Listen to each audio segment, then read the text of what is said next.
One, whoops. Whoops. Good evening. Tonight is Monday, August 28th, and we will begin our regularly scheduled Cranston City Council meeting. At this time, I would ask if the clerk could please take the roll. Councilman Ferry, Present. Councilwoman Renzulli, Here. Councilwoman Jermaine, Present. Councilman Donegan, Councilman Campopiano, Present. Councilman Paplaskas, Present. Council Vice President Vargas, Council President Marino. Present. Council Vice President Vargas will be here shortly. She's just in some traffic. And first up this evening, we will have our Pledge of Allegiance. I pledge allegiance to the flag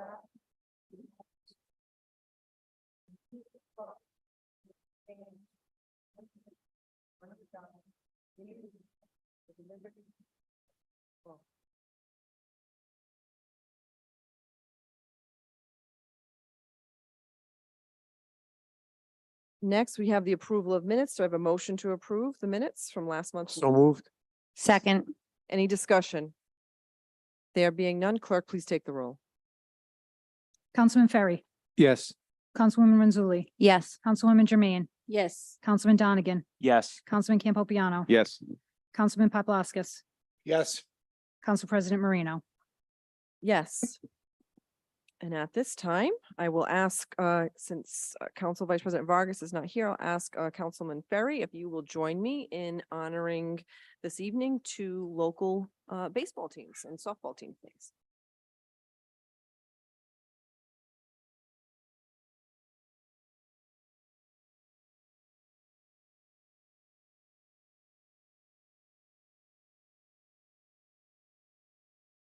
First up this evening, we have the 9 to 10-year-old girls. CW, is it Cranston West Little League, correct? Are you combined with CLCF as well? Yes, okay. We are celebrating you as state champions. I know that you had this honor recently.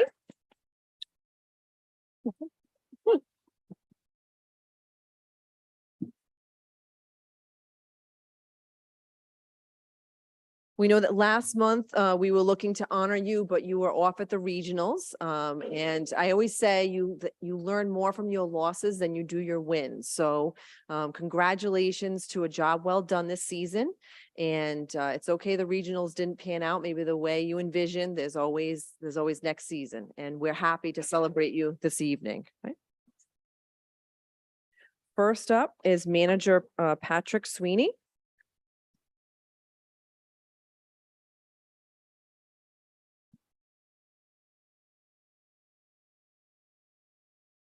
Next, Coach Derek Vieira.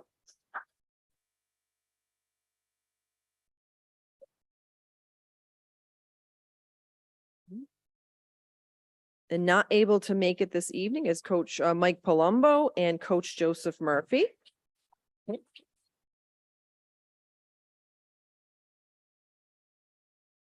We have Olivia Cole.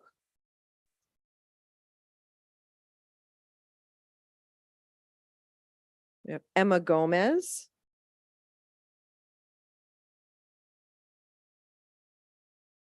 Addison Graziano. Yep. Ariana Iorfida. I pronounced that right.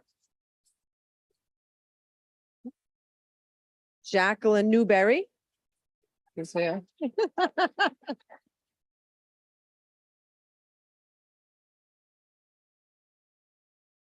Layla Murphy.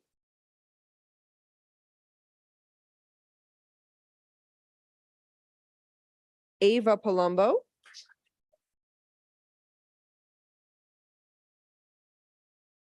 Haley Schoen.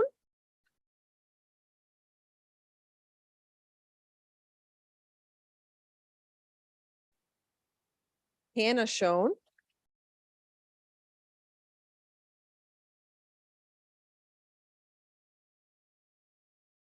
Serafina Sweeney.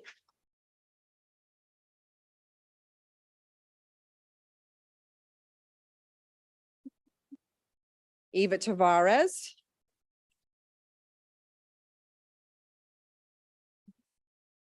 Mia Vieira.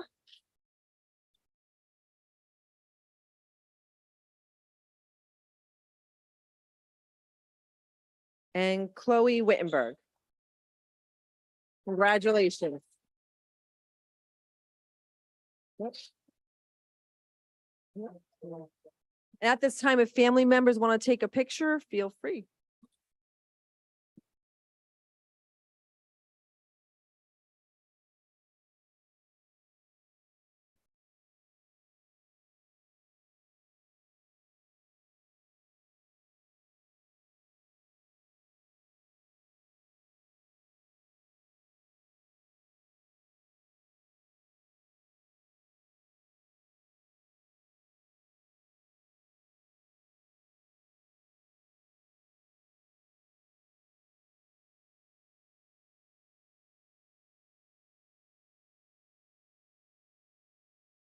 Next up, we have the privilege of honoring the 10-year-old Cranston West Little League CLCF baseball, the 10-year-old boys who are state champions as well.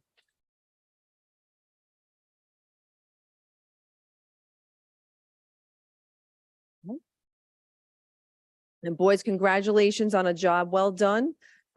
Same is true, right? You learn a lot from your losses, pretty much as much, if not more than you do from your wins. And we're all very proud of all the effort that you made, and we hope that you stick with it and continue with that grit and determination for next season too. Okay. First up, we will ask Coach Sean Hart to step up, and congratulations.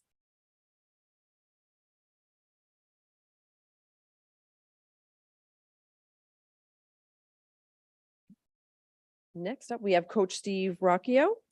Right here. Right. Coach John Moretta.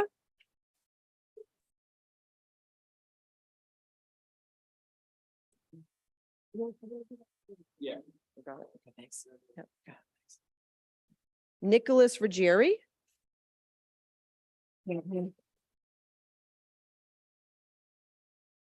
Tommy Glasgow.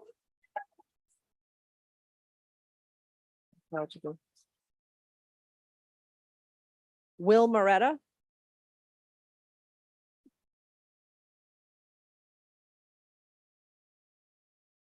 Jackson Panetta.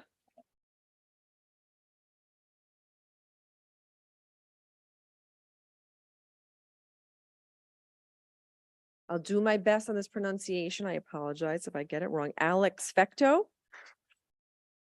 Okay.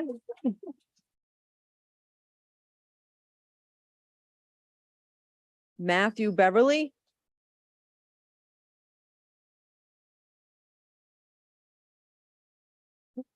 Brooklyn Bank.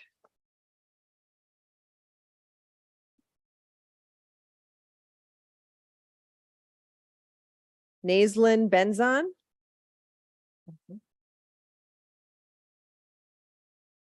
Cameron Monahan.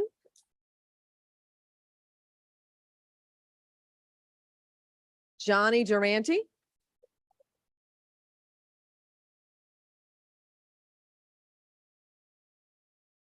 Maximus Conti.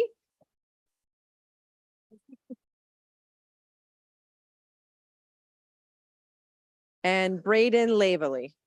That's it. Congratulations, boys. Same thing, families, feel free to take your pictures.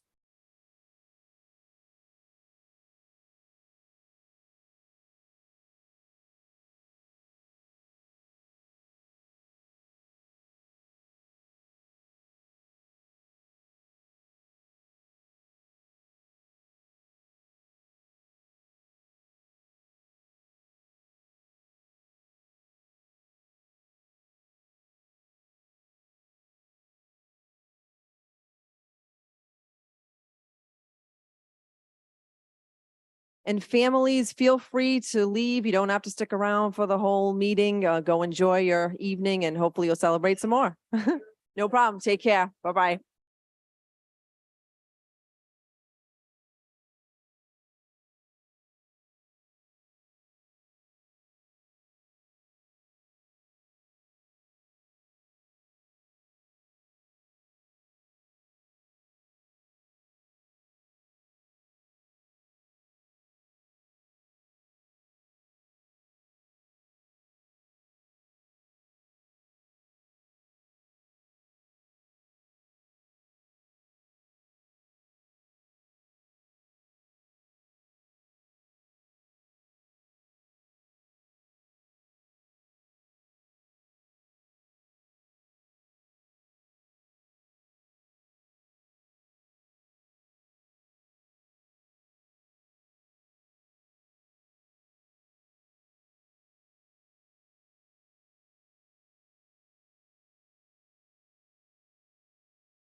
All right, next up, we have, before we do public hearings and public comment, I'd ask for a motion to take the agenda out of order, and then we'll move on from there. So moved. Second. Okay, any discussion?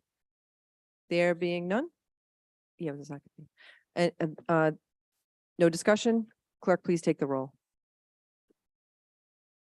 Councilman Perry, Yes. Councilwoman Renzulli, Yes. Councilwoman Jermaine, Yes. Councilman Donegan, Yes. Councilman Campopiano, Yes. Councilman Paplaskas. Yes. Council President Marino. Yes. At this time, I would like to go to Council President Communications and go to the status of Bud Long Pool, which is on page 4 of the agenda. Under Council President Communications. At this time, I wanted to address this issue, as I expect this evening, there will be very much discussion on this. If it's anything like a lot of the correspondence that I know that I received of late with respect to the Bud Long Pool. And I want to address that the council has, even before this current term that began just this year, in the prior term under Council President Paplaskas, had addressed the Bud Long Pool. And the council has continually expressed the desire to have that pool open as soon as possible. So I know that I'm not alone when I say that we share in that sentiment. We will hear this evening, due to, along with Councilwoman Jermaine having it as an agenda item and the administration, we'll have an update as to where things stand. And we very much welcome, as we have in the past, last term and this term, the public's participation in that discussion. I know for myself, many of you have communicated with in terms of the status of the pool being something that as a council member, I've been very outspoken in terms of seeking to have this pool repaired over being replaced because of the preservation of the history and the great service that it gives to the community. And as a council member, we have heard from the administration pursuant largely to our requests as to whether or not that was a possibility. And we've been told through past public hearings that the pool was not in a shape that could be repaired, that the cost would be exponential. Recently, I very much respect that some members of the public have ascertained some information to the contrary that was not previously provided to the council. And that is a game changer from my perspective.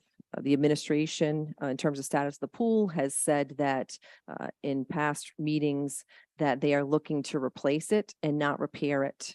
And I'm sure we'll be hearing further from the administration on this issue, including the mayor's public meeting that he called for September 6th, that this council will be joining in. We will be calling a special session so that the council can participate in that meeting as well.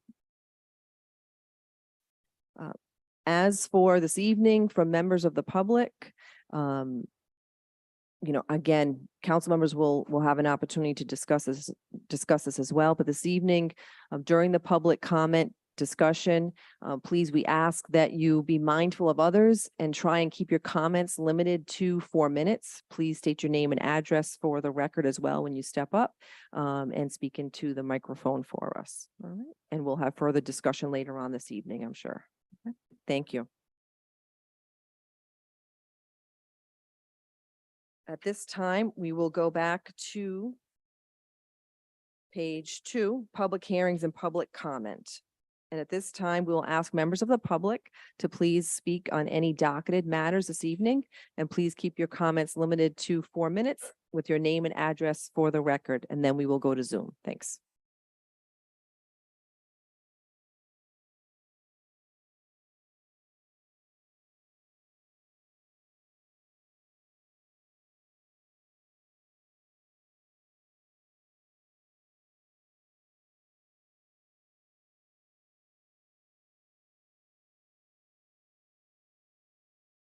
Good evening. My name is Susan Blake.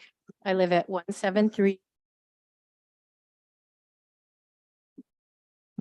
And I thank you for your time tonight and speaking to you about Bud Long Pool. The Bud Long summary. Karen Rosenberg submitted a comprehensive APRA request on June 26, 2023 for all records pertaining to the Hopkins administration's plans for Budlong. The administration's responses are markedly incomplete, but from what has been received so far, it is clear that the mayor never considered reopening the existing pool and intended from the start to replace it with a much smaller pool, not because the current pool is unfixable or too expensive, but because the mayor wants to add other amenities where the pool is now. The mayor has consistently misled the council and the public about the condition of the pool by hiding a June 2021 assessment that the pool could be reopened at a modest cost, misrepresenting the conclusions of the April 2022 feasibility study, which said that the pool could be fully restored and not temporarily patched, as well as comply with all regulations faster and cheaper than replacing the pool. Falsely claiming that the assessment by Weston and Sampson engineer, Mr. Mariano, concludes that the pool cannot be repaired or that it is not possible to do at a reasonable cost.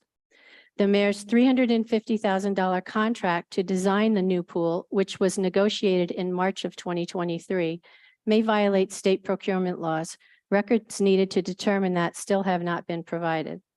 Records produced by the administration. Number one, 6/14/21, estimate from New England Aquatics of needed work to reopen the pool, $89,620. Number two, 11/29/21, email indicating that the administration was holding a staff meeting on 12/7/21 to discuss ideas for using ARPA funds. No explanation was provided as to how this related to the ARPA request, so one could surmise that the plan to repurpose the Budlong campus was discussed or decided in this process. Thank you.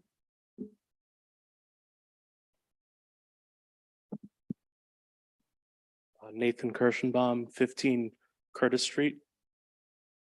An undated draft grant application, which the administration appears to have submitted in early 2022, calls for demolishing the existing pool and replacing it with a much smaller one, a senior wellness center and an ADA playground. It's unclear whether the council knew the purpose of this grant proposal when they provided a letter of support for the grant. 1/21/22 email exchange between Mr. Tassaglia and Mr. Moretti, in which Mr. Moretti instructs him to proceed with the Budlong Pool project, but that it must remain confidential to avoid creating distractions. February 22/22, Federal Hill Group letter of understanding with the city, do a feasibility study to develop a plan for putting a pool, splash pad, spray park, playground, and adult fitness area on the existing pool campus.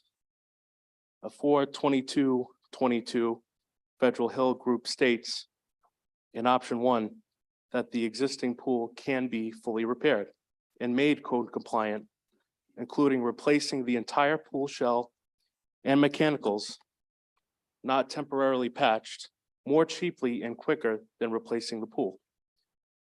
A 6/23/22 email from DPW Director Bernardo to Mr. Tassaglia, arranging for pool access for Mark Sicoscio on 6/24.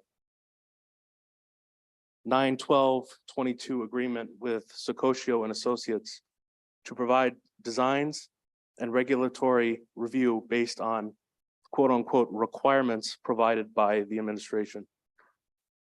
Concept renderings produced by Sicoscio on 11/21/22 for pools appearing to be about 1/6 of the size of the current pool area, surrounded by splash pads, landscaping, and covered area with picnic tables.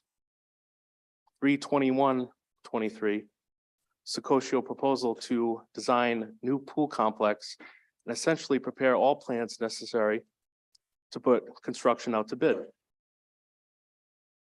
4/19/23, a legal opinion by attorney John Verdecia that was emailed to council members and states that the administration complied with state procurement law for an unspecified contract because purchasing agent, Mr. Marchese, assured them that he conducted quote unquote competitive negotiations and received bids.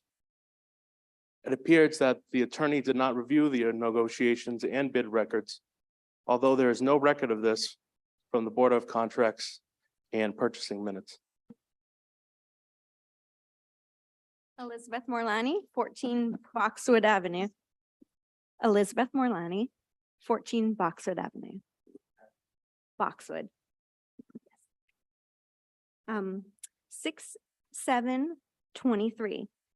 Executed standard form agreement between Sococho and the city for essentially the same services as described in the 321. Okay. Executed standard form agreement between Sococho and the city for essentially the same services as described in the 3/21/23 Sococho proposal. Based on the timing of the legal opinion referenced above, it appears that this form was consummated 3 months prior. Is that an okay pace? Okay. 7/21/23, email from Mr. Mariano of Weston and Sampson, briefly summarizing findings from 7/13/23, evaluation of Budlong Pool. The full report promised by Mr. Mariano was not turned over to Ms. Rosenberg and may not exist.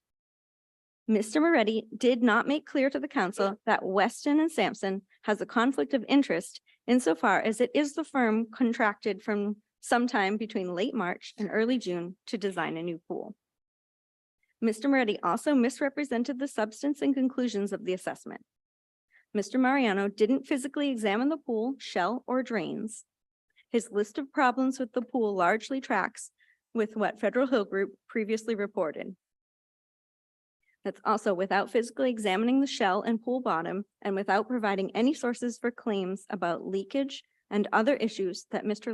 Liberatore has said are false. Most importantly, contrary to Mr. Moretti's representations, Mr. Mariano does not state that the pool cannot be repaired or that the cost would be prohibitive. Concept renderings of Budlong Pool entitled Pool Renderings 8/20/23 with sizes from 5,200 to 7,000 square feet. Each design includes an irregularly shaped family pool with features like a zero depth entry, spray features, a pool, a play area, basketball and volleyball, and a seating nook with underwater seating. Each includes 3 25-yard lap lanes bordered by a climbing wall. The document properties do not show the date they were created or why they were front dated for August 20th, 2023. These renderings and the March and June 2023 agreements contradict claims by Mr. Moretti that the administration doesn't know and isn't letting the engineers decide on the size, depth, and design of the pool. We have a comprehensive summary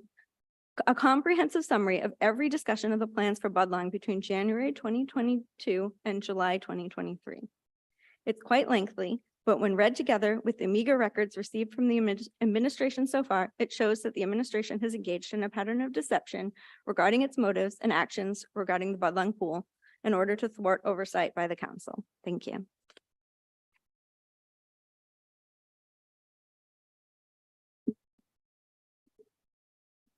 Good evening.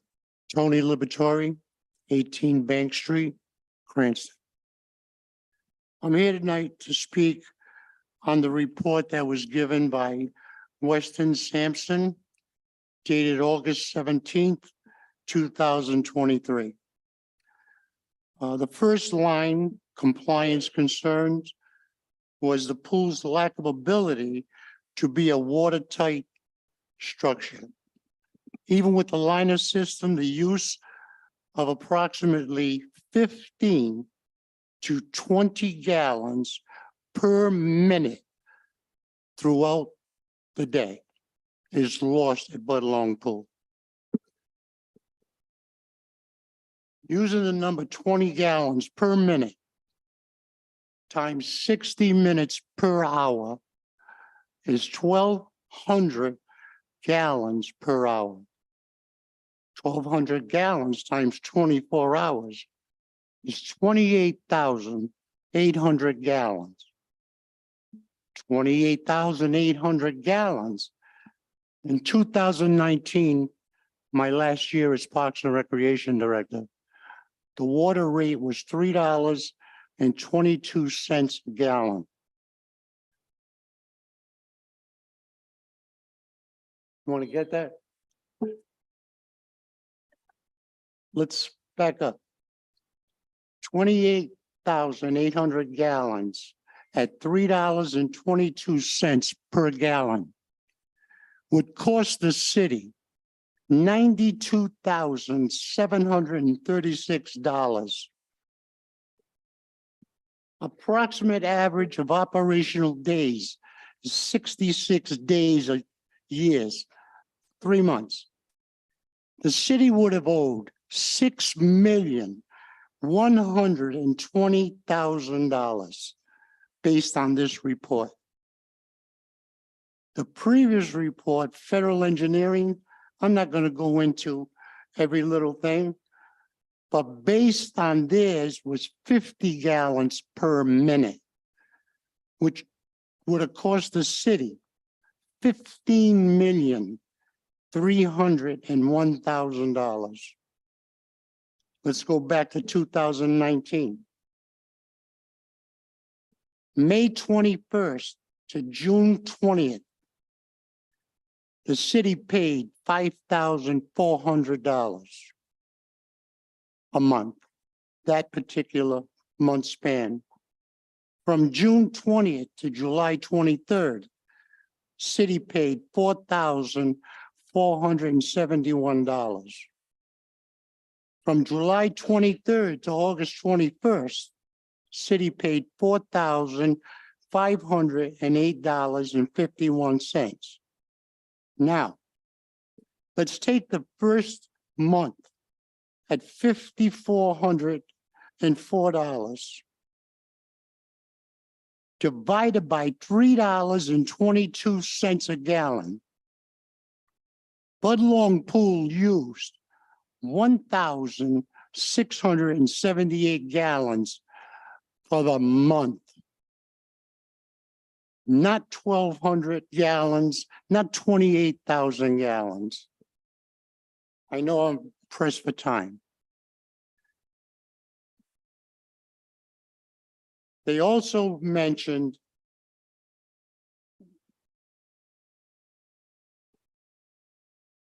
the Virginia Graham-Baker Act,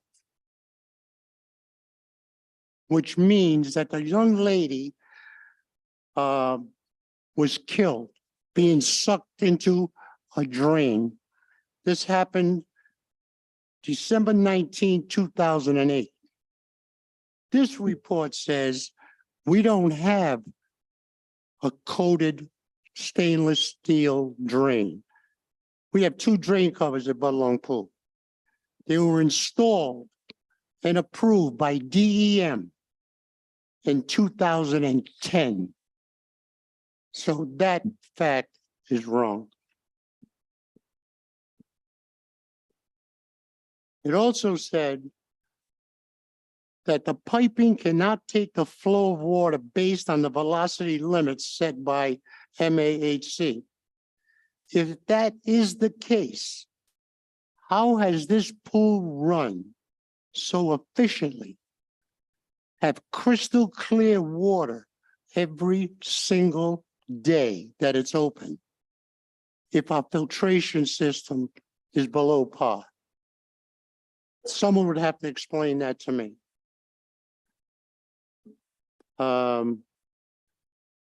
We got inspected, well, my 14 years there, we got inspected every single year by DEM. The young lady's name was Sonia.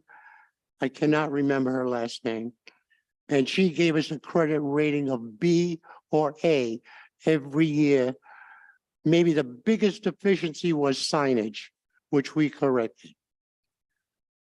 Also, this report states that there are no markings as far as the depth of the water along the outside edge of the pool. Anyone here that wants to take a walk down the Bud Long Pool will see in the cement, there are marble plates, whatever, citing 2 feet, 5 feet, 9 feet, all the way around the outer perimeter. The federal engineering report stated that not 1 drop of water in that pool is from rain, melted snow, or melted ice.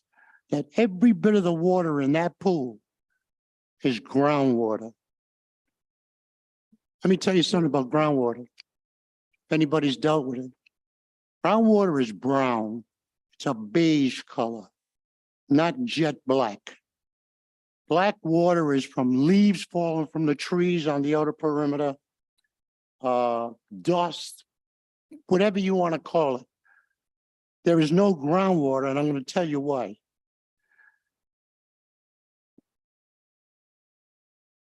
When Budlong Pool was having problems with groundwater, 2016, I brought in Universal Excavation, and we drilled at the deep end of the pool on the apron and put in 2 pipes that run behind the liner to the middle of the deep end and out of the pool underground, goes into the pump house where a pump is installed and running today. How would I know that? I have friends. That pump runs every single day. And what is that pump doing? When the groundwater comes up under that pool and hits the pressure caps that are installed, there's 7 pressure caps in the deep end. Groundwater is all about pressure. When it hits those pressure caps, the pump kicks on and it's pumping the water out the back of the pool. There is no groundwater in that pool right now. One other thing I want to mention, if in fact, according to this report, that we are losing either 20 gallons per minute or 50 gallons per minute, 2020, 21, 22, 23, 4 years. I don't know how many days that is. I don't know how many minutes that is. How is it possible there's water in that pool if that liner is leaking?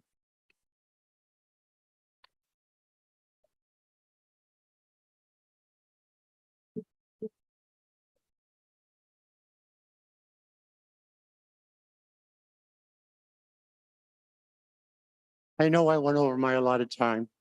There's a lot more I could discuss, but I guess that's for another day. I know, Mr. Liberatore, and I appreciate your dedication. Thank you and for your time. honesty, and that's why I allowed you to go on beyond the 4 minutes because you Do you want me to bring- keep going? No, that's, No, you bring a knowledge that none of us have because we always say we're not experts with respect to the pool or the maintenance of it, and you had hands-on knowledge that we didn't have. So we appreciate your input. Thank you.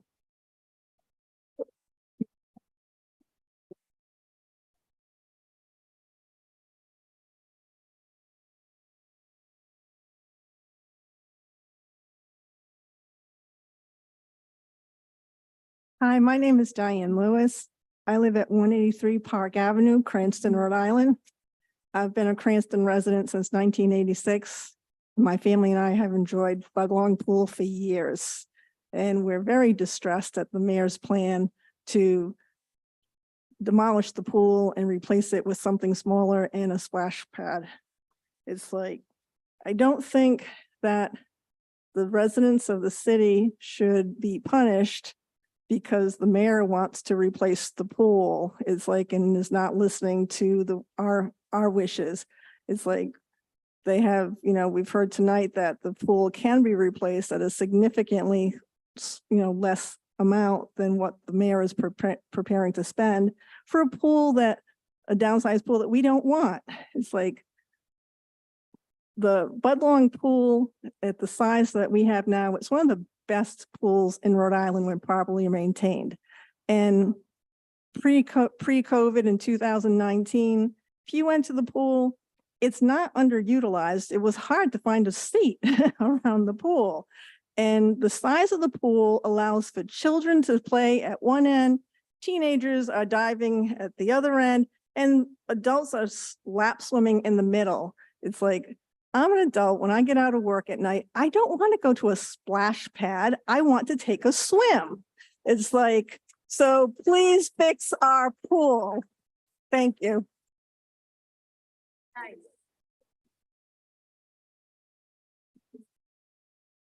Good evening. Can you hear me? My name is Susan Robinson, and I live on 96 Bryant Road. I am here in regard to the Budlong Pool. I've been a resident of Cranston for 60 years and live across from the pool, right across the field from Aqueduct. It has come to my attention that Mayor Hopkins will be making a presentation on a new design of the Budlong Pool in September. I am unclear how the city can even be thinking about breaking ground on a major city asset when there has been no opportunity for community input and no transparency on the designs. Why has the city council allowed the mayor to unilaterally make decisions without getting their constituents' input? There are municipalities around the country that are adequately caring and maintaining public pools. Why is it that this city's asset has been allowed to be neglected and not a priority? And why is the mayor's new proposal positioned as an inevitability when Cranston citizens have had no opportunity for any input? The Budlong Pool can be fixed as it stands now. The past 3 years have brought COVID, inflation, and a greater need for cities to provide services in the communities that they serve.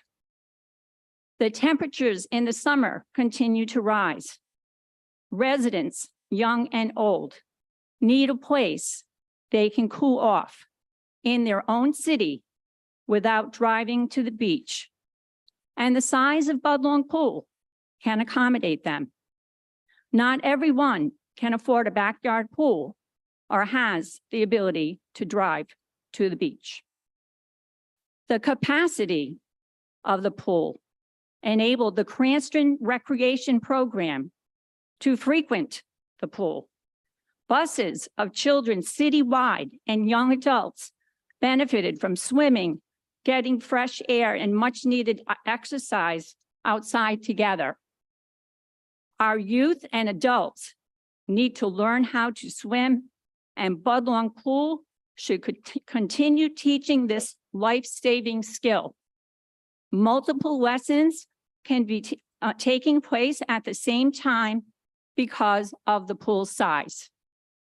I am asking the City Council to put a pause on demolition of the Budlong Pool and to stop the mayor's plans until the citizens of Cranston are able to be involved in a transparent process. Thank you.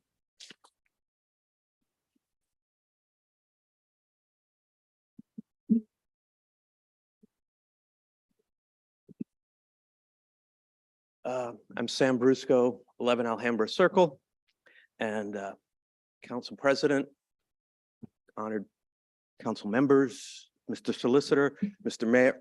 Oh, right, he's not here because he doesn't want to hear what people have to say about this $4 million expenditure that nobody wants.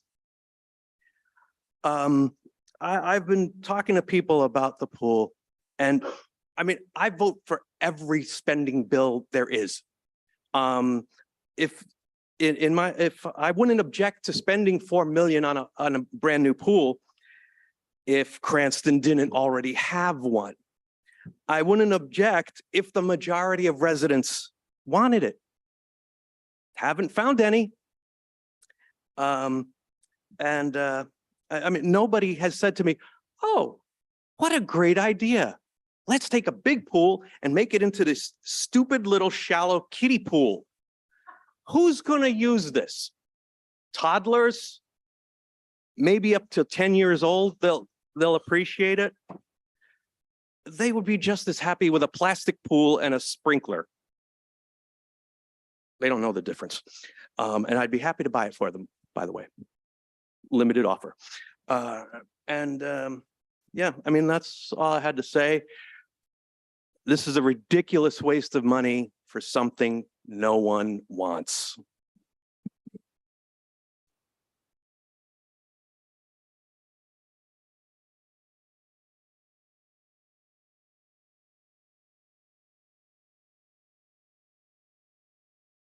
Dan Wall, 27 Sagamore Road.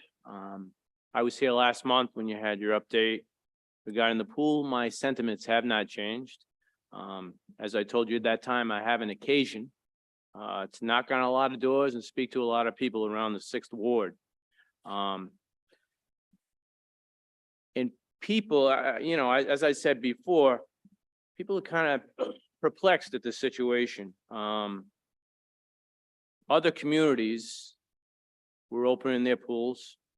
Their kids and their families were swimming in very hot weather. And ours remains closed for a number of years. So at that time, this is about mid to late July, I penned this press release for the Cranston Herald, and I'm just going to read it because I'll be honest, my sentiments haven't changed. I urge Mayor Hopkins to reopen the Budlong Pool. Over the past few months, I've walked the neighborhoods of Ward 6, and I've had an opportunity to speak to many people about the closed Budlong Pool. Several points have been made abundantly clear to me. First, the Budlong Pool needs to be open as soon as possible. Our kids and families should not be forced to suffer through yet another summer without a community pool, as the heat of the last few weeks and even months have made it even more evident. Secondly, people want a pool to remain at its original size and its original configuration. A tiny pool and a splash pad are not sufficient for Rhode Island's second largest city.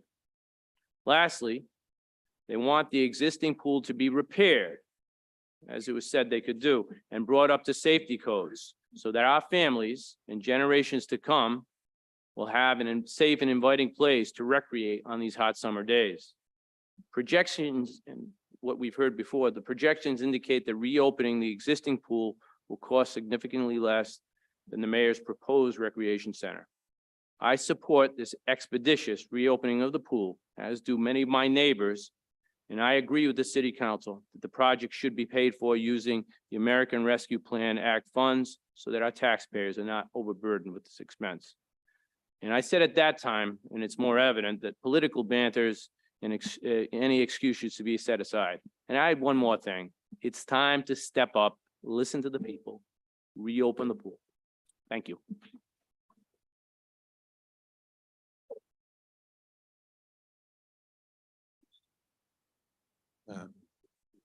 Good evening, Madam President, fellow council members. My name is Michael O'Brien. My address is 218 Longacre Drive.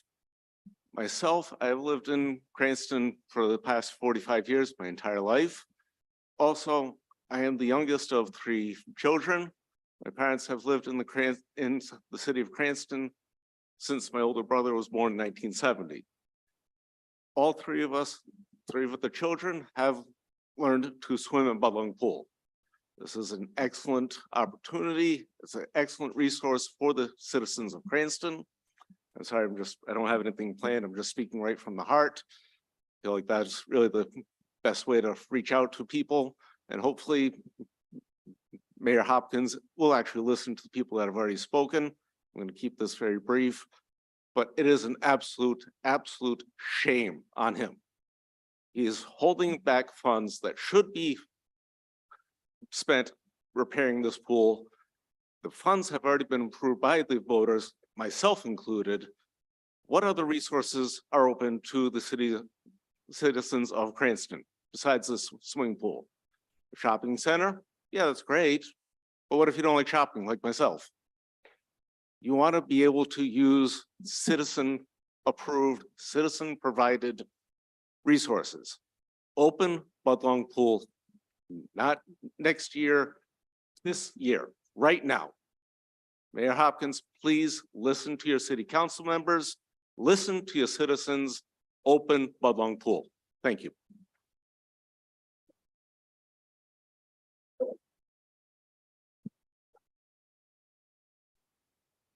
Good evening. My name is Marie Malchody, and I live at 68 Tallman Avenue, just up the hill from the pool. I just want to share the email I sent to some of the council members and Mayor Hopkins earlier today, just to let everybody know how I feel. My family and I have been residents here in the Eden Park section of Cranston for nearly 20 years. My twin daughters grew up learning to swim with lessons, enjoying splashing with friends on hot summer days, and jumping bravely into the deep end of Budlong Pool from the time they were toddlers until the pool closed after the 2019 season. As an adult, I used to go down on my own after work on hot summer days, swim laps in the lanes, and enjoy a plunge or three in the deep end. I have seen babies with their parents, young kids, teens, workers, and retirees enjoy the pool every day that I have ever gone. Families in our neighborhood of Eden Park have small yards. And if they have backyard pools at all, these little pools are mostly designed for a cool splash, not for learning to swim or creating community with their neighbors or the whole city. Fortunately, we had always had the pool. I had been so proud of Cranston for maintaining this unique summer resource, and now would be deeply saddened if the size were reduced and we no longer had this affordable option for young and old alike. When it is maintained, the pool is a jewel that all Cranston residents can use, and it builds communities just like our parks. We all pay for these, as well as all the services that Cranston provides, even if we ourselves do not use them.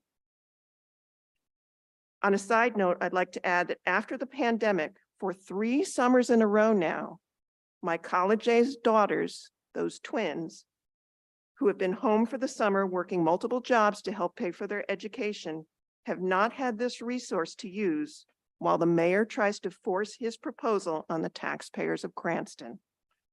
Time doesn't stand still, and that is lost time in the life of my family. Finally, adults like pools with a deep end, and children grow from youth to adulthood, from the 2-foot end to the 9-foot end with a big pool. If you turn Budlong Pool into a small pool with splash pads and whatever amenities, you will not be providing it for the whole community, just families with young kids who will outgrow it and move on. Please fix Budlong Pool as it is, so all our families can grow from the shallow end to the deep end and use it their whole lives. Thank you.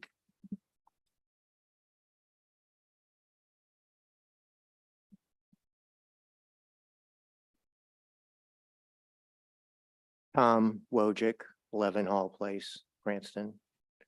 Good evening, council. Thanks for the opportunity to be able to speak about this issue. I'm going to not speak about the pool. I think it's very evident and clear what the community wants. The thing that's been really disturbing to me goes to a comment, Council President, that you made a short time ago. And that statement was to the information that the person who was responsible for the pool for so many years, you said, you bring us information that none of us have. Think about that. Think about that. You bring us information that none of us have. That says a lot. And what I'd like to say is that the deeper issue here, excuse me to use the word deep when we're talking about pools, but the deeper issue for me has been the lack of respect by the mayor and the dishonesty by the mayor and his administration to you, to me, to everybody in this room. We've calling for more transparency. It's not transparency, the issue. We've been lied to. And I think that's outrageous.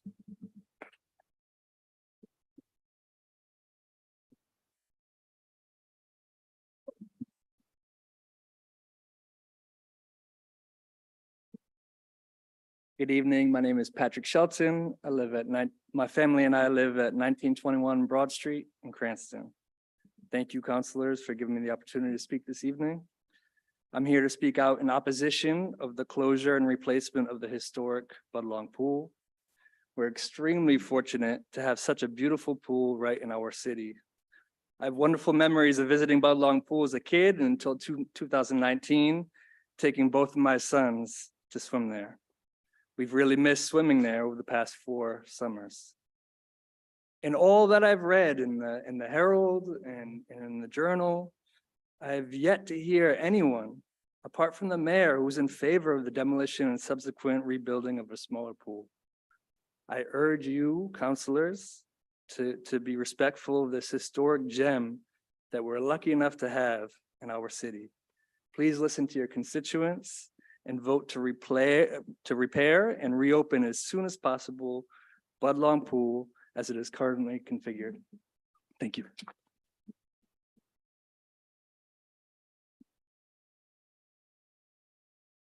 Hi, Carrie Tingley, 18 Bryant Road.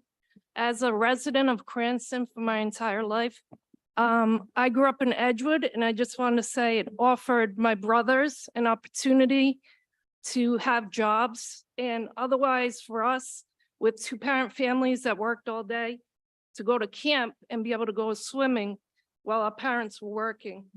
And my neighborhood wasn't that great, so a lot of single parent families and my brothers were lucky to have that job, to have work ethic and to get out of where we came from.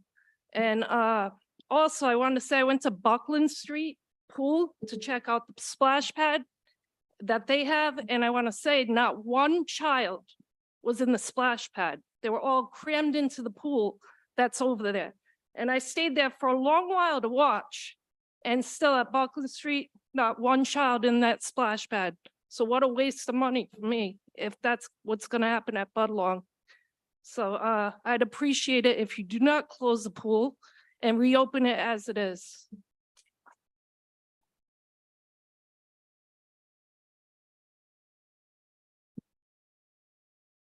Hello, my name is Gail Harvey. I live at 455 Meshanicut Valley Parkway, Cranston. I had no intention of speaking tonight. My husband died in March. We had been married 53 years.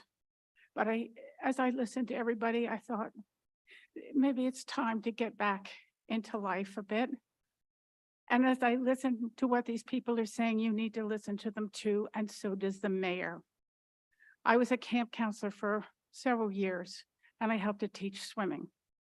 We have a population in our city, which is the 2nd largest city in Rhode Island, of children who do not know how to swim and who will drown.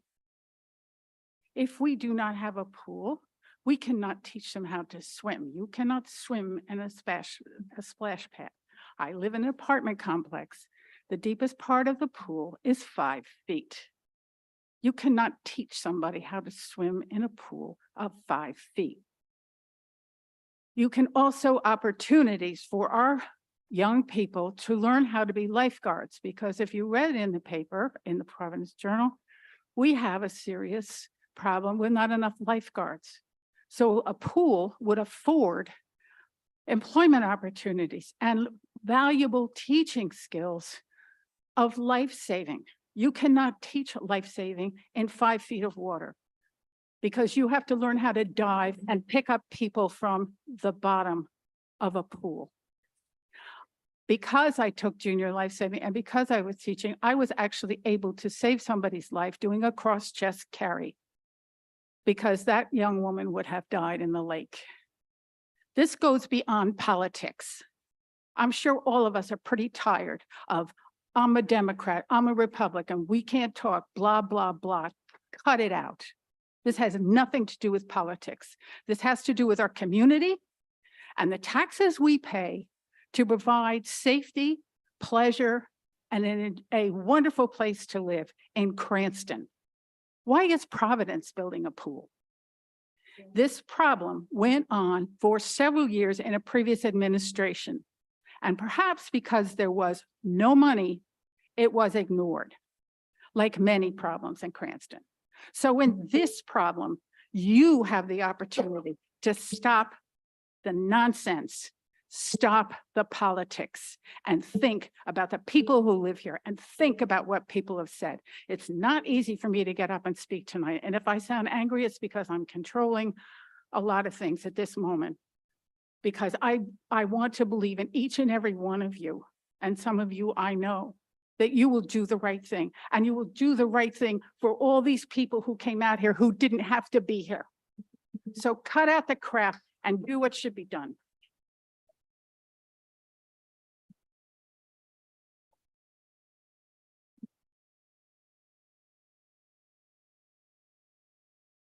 Michael Farina, 10 Caitlin Court, Cranston. I had no intention of speaking tonight, but when you see Tom Moja get up and say something that kind of makes you think, you have to get up and say something. I was on this body for about 10 years, give or take, sat in a bunch of different seats at a bunch of different levels. But one thing I remember was the process of everything we did. The mayor would look at an asset, whether it was a building or a pool or a road. He would do a review of that asset, make a decision, present the engineer's reports to this council and say, guys, we have a problem. There's a challenge. We have an issue. Here's my plan to fix this issue. He would present that plan to the council. The council will then debate that plan, decide about budgets for that plan, hear from the people on that plan. None of that has happened. And it bothers me to the point where for a decade, that's how we operated. And now all of a sudden you see all the facts that have been mentioned tonight, where he has a proposal for a pool in 2021. He has a study done in 2021. Many meetings have happened, and I've been at a bunch of them, where it's been discussed and talked about in the size. I'm not going to talk about the size of the pool. I'm going to talk about the fact that I've never seen an engineer come to this body and receive questions from this council on what the size, scope, and shape of the pool should be, and whether the old pool could be fixed or not.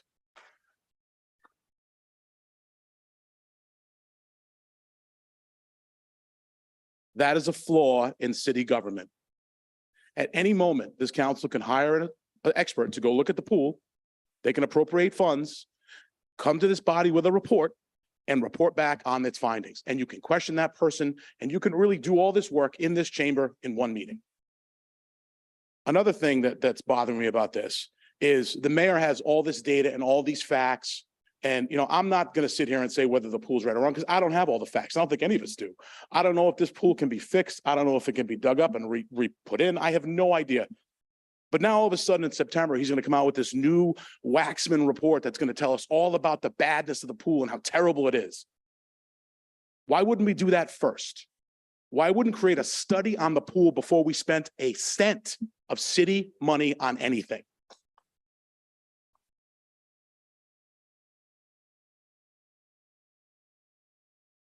I urge this council to stand up for the residents, do the right thing, get to the bottom of this, find answers, stop deliberating in this forum, and do its job.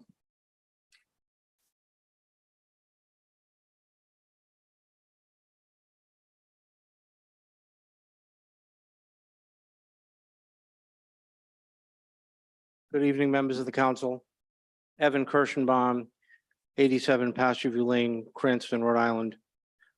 I am here to talk about something other than the pool, although I definitely support the pool and the different points that have been made. I'm here to talk about a problem which I envision is going to happen located at 1025 Phoenix Avenue, Cranston, Rhode Island. Those of us who live in the area drive by that property quite frequently, have been wondering what's been going on there. My wife has reached out to several council people to no avail. I've called the planning department, who definitely knew that something was going on there, but was unwilling to comment about what was going on there and had no paperwork. I called the building inspections department to find out the status of any permits, and I found out 2 permits. One was the renovation of an existing barn, and the other was the construction of a new barn on the property with the definition of farmland to be used for the zoning. That site is zoned A80. There is no farmland on that site whatsoever. It's a giant hill of rocks leading up to what I would call the old Phoenix Avenue property. My fear is that the gentleman, and I don't know him, he may be a wonderful person, but this gentleman has either the misinformation or intends to do this, and which is to construct a barn to store his construction equipment on this particular site. For months now, I've been driving by that site and I've seen the owner of the property whose name matches the same name on various trucks on that property. So I have been here, I've counted. I've been here for 10 of these pictures being taken, probably over 700 council meetings, first time in a Hawaiian shirt. But I know this, that while people ignore what is going on, the gentleman who is building there is establishing his rights, because while you watch and do nothing, he continues to build. And then the city's going to come to you and say, what are we going to do? He constructed this giant, massive facility that he spent X hundreds of thousands of dollars on. Let's put up some trees. Without any input as to any, now if he's building a house on an A80 piece of land, if he wants to live in a home that's shaped like two barns put together, he has that right still in this nation. I agree with you. But I suspect that parking heavy industrial equipment in and around the barn every night since the summer, he has significantly graded the property in an effort to put that. And apparently the takeaway point here is that no one from building and no one from planning has bothered to ask.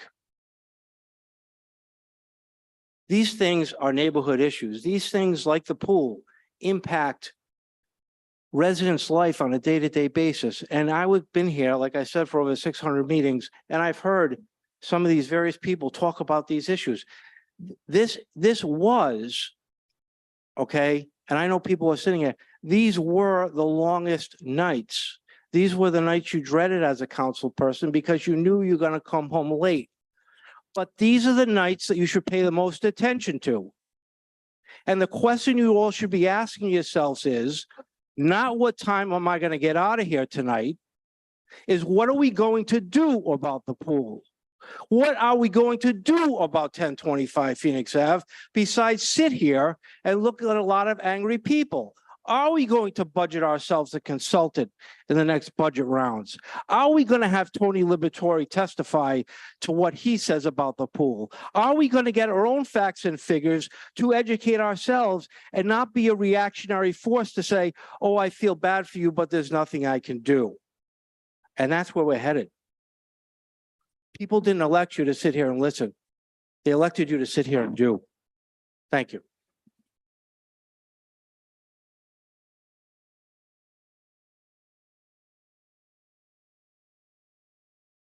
Good evening. I'm not comfortable with sharing my address or name, but because I'm a minor.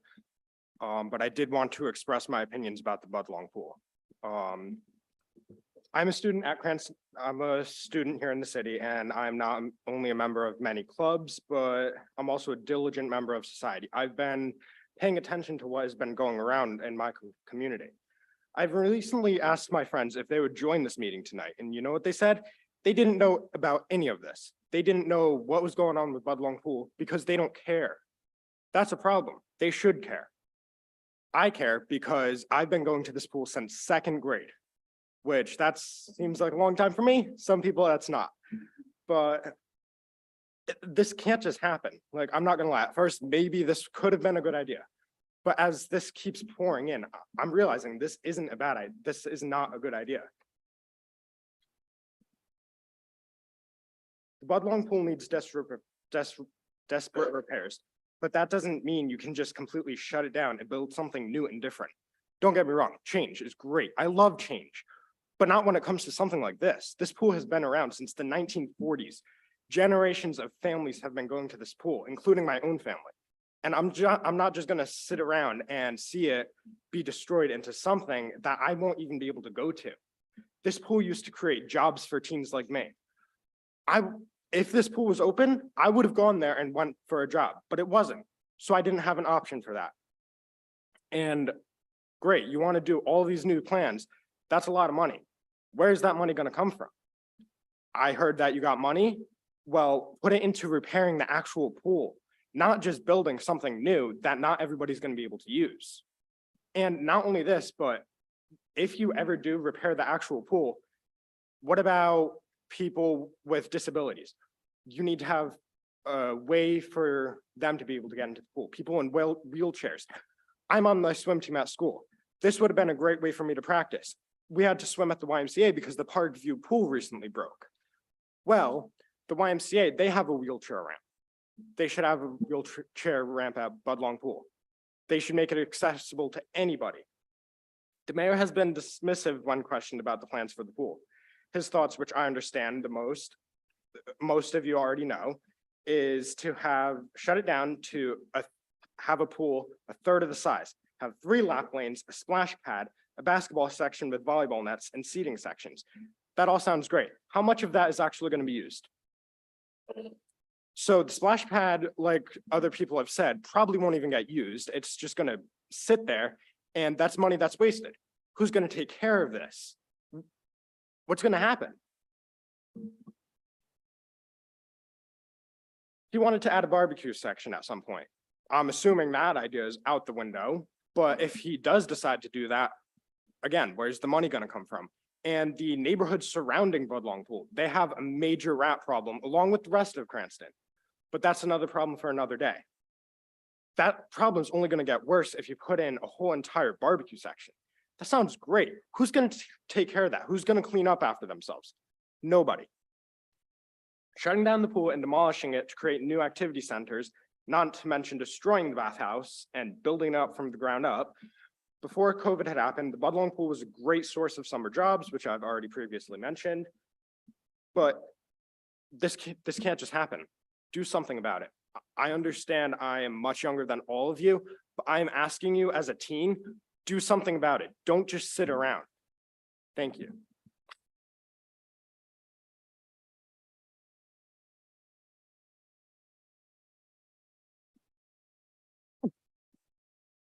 Speaker for short people. Hi, my name is Alice Patrone, 24 Bretton Woods Drive. I wasn't going to talk at all tonight, and most of you who know me know I talk a lot. But what I see here, and I think what's really upsetting, is what was brought to the council's attention tonight, that the mayor hasn't been honest with the council. It's upsetting. It's upsetting to all of us here. It should be horrendous to all of you sitting here. What I see happening with the pool, I want to just ask everybody to step back a few years and think about what happened with the wall at Cranston West and how there was what they classified as a prayer on the wall there. And it had some historic significance because that was a gift of the first class to go all the way through West, class of 1963. It was targeted by the ACLU for removal.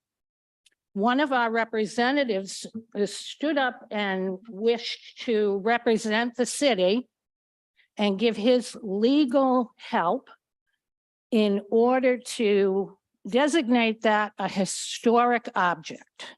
Well, if anything's a historic object, it's the Budlong Pool.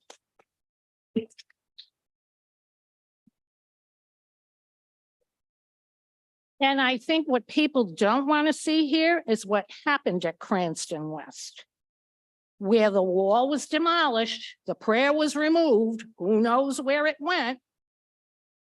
It's the same thing. It's not listening to the people. You have to listen to the people. You're elected by the people. We're here asking for your help. I wish we would do something in terms of designating this perhaps a historical site. And other than that, if the mayor is hell-bent on doing this, maybe it's time for a restraining order.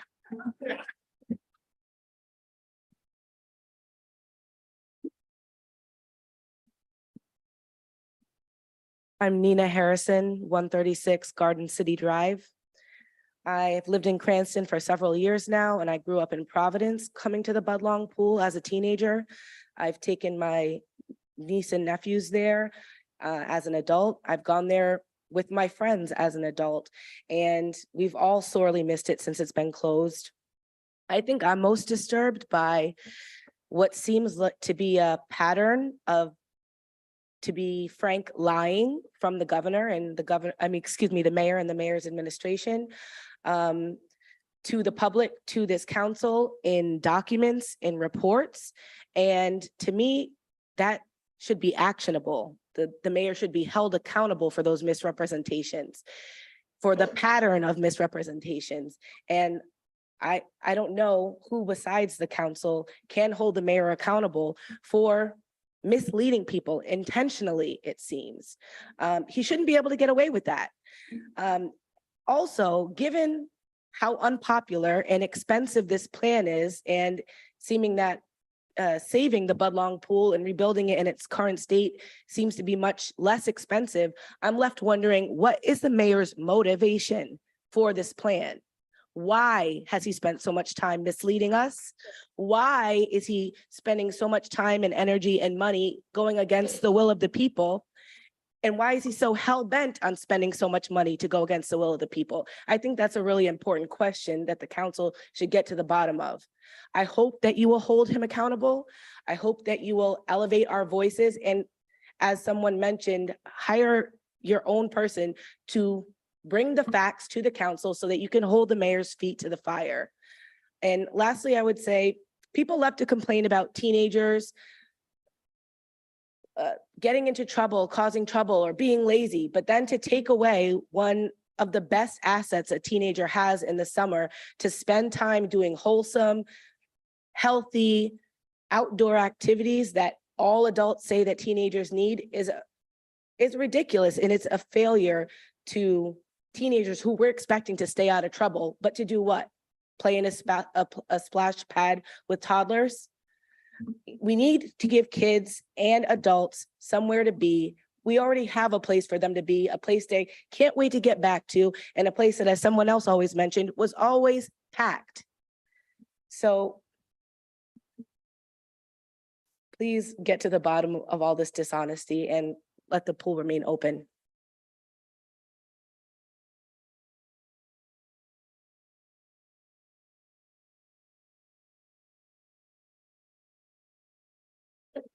Hello, my name is Sonia Poydras. I live at 190 Aqueduct Road, Cranston. My home overlooks the pool.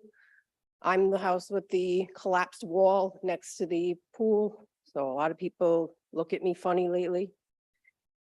I just want to read an email that I sent to the Historical Preservation and Heritage Commission. There's been a lot of mention of the historical significance about the pool. It was born, I say born because it's a very personal issue for me, but it was built in the 1940 in the WPA administration. And I believe that it deserves this kind of recognition. So I'm just going to read to you what I wrote to them. I'm reaching out in response to a Facebook post by the Rhode Island Historical Preservation and Heritage Commission on February 15, 2019. Cranston residents have organized an advocacy group to restore Cranston's Budlong Pool to its original structure, which has been closed since 2020 and left to deteriorate. The pool holds historical significance, having been built by the Works Progress Administration in 1940 as one of the largest of its kind in Rhode Island and one of the largest in the country. This puts us on the map. I would never want to see that go. The WPA's ambitious employment and infrastructure program, created by President Franklin Roosevelt in 1935 during the bleakest days of the Great Depression, put roughly 8.5 million Americans to work, building schools, hospital, roads, and other public works, including Cranston's Budlong Pool. As a lifetime resident and neighbor of the Budlong Pool, I invite the Rhode Island Historical Preservation and Heritage Commission to attend an upcoming press conference in this regard, which has since passed. The original structure of the Budlong Pool, which would often reach max capacity while serving our 80,000 residents, is at risk of being downsized to a third of the size. Over the 3 years, the diving board and the slide were eliminated for safety, but the pool's significant size always allowed for swimmers of all ages to enjoy the pool together and kept the historical significance intact. From toddlers splashing in the 2-foot section, adults in the mid-lap lanes, all the way down to the teens jumping in the excuse me, in the deep end. Our most significant population, as we've mentioned, who battles the challenge of in-person socializing versus social media, who would likely not come to a pool if it was a much smaller size. I think we can all agree on that. We've all been teenagers. We know what that feels like to go to a little pool. We want the big pool, have our own section, and like we said, evolve as we grow. A smaller pool could simply not accommodate those populations gathering simultaneously, as well as our large Cranston Rec Summer Camp program and those taking swim lessons. Plainly put, downsizing the pool would be an unfortunate compromise to our community's social landscape. An online petition to preserve the pool has received an overwhelming response with over 1,000 signatures, which I'm sure has grown significantly, 2,000 now. In the past weeks alone, confirming the clear need for a proposal resolution to restore our pool at its current size, to preserve its historical significance as mentioned above. In a response to the question, what were your favorite memories of the Budlong Pool, on the Cranston Facebook page in June 18, 2015, a statement from a former Cranston resident: in the 80s were 3 things in Cranston that were signs of summer was upon us. Our first visit to Rocky Point, Dell's Lemonade, and our first jump into the Budlong Pool. The experience of losing Rocky Point holds a flame to the thought of the pool being cut into 1/3 of the size, and we've joined Cranston City Council members in advocating to return to option 1 of the 3 potential options presented in the architecture's firm feasibility study in April of 2022, which has said to bring the pool and the pool house up to code with ADA compliance. So we agree, we want that. We're not disputing that at all. We just want to preserve the size of the pool for all the reasons that's been mentioned tonight. So preserving its original size and structure, leaving room to consider an item from option 2, such as a dog park, to be included in the project on the uninhabited land behind the existing pool next to the baseball fields. We have a splash pad at Bain. That's new. It was on the news. It was promoted. We don't need another splash pad. We need to preserve the size of the pool. With this large community effort, I appreciate your time and consideration on the matter and hope you attend the upcoming press conference, which has since passed. But I just want to let you know that I am advocating for the historical preservation of this pool, and I hope the city council joins me in that. Thank you.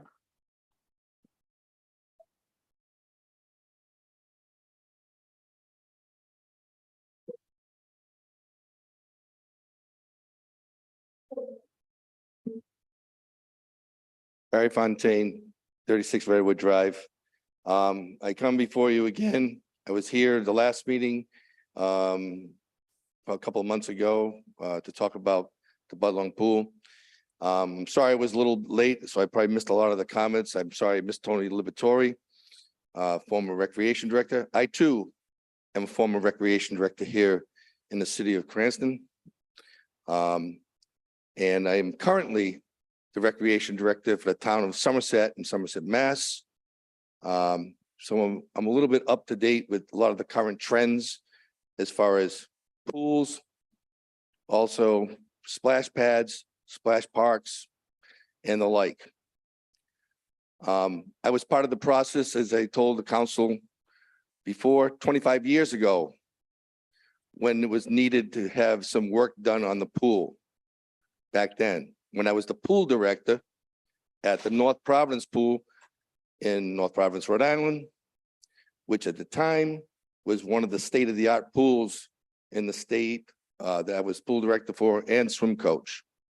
At that time I was the first certified pool operator in the state of Rhode Island.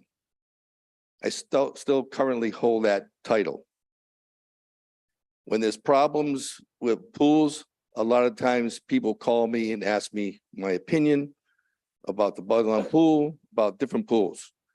I'm also currently the women's swim coach at Rhode Island College that has a pool that at one point, if anybody remembers, want to talk about history, was the pool was part of the old DCYF. It was an outdoor pool. At that time, they decided to change that pool and they surrounded a recreation center around that pool. Long story short, that was back in the 80s. At that time there, I was asked questions about converting a pool, outdoor pool to an indoor pool. So those questions are currently were asked to me all the time. Fast forward all this was the fact when the mayor at the time, when he was running for office back in whatever year it was, when he came door to door around the neighborhood, and he knew that I was the recreation director here in Cranston. He knew that I had a history of pools. We have a good relation. We had a good relationship. And he asked me point blankly, what should be done about the Budlong pool? And I told him then, and I tell him now, it has to be downsized because of the configuration of the pool. I get it. It was built back in 1938 with the WPA money. That's historic. There's nothing historic about the pool right now. Believe me, I can tell you about the fact that when you go to have a historic designation, you try to do work on a pool like that or any type of recreational facility, you have to make sure that when you replace something, you have to replace it with materials that are of historic nature. Back in 1938, they did not have a multi-cell filter that handled 986,000 gallons of water. That pool was fed through the Blackamore Pond.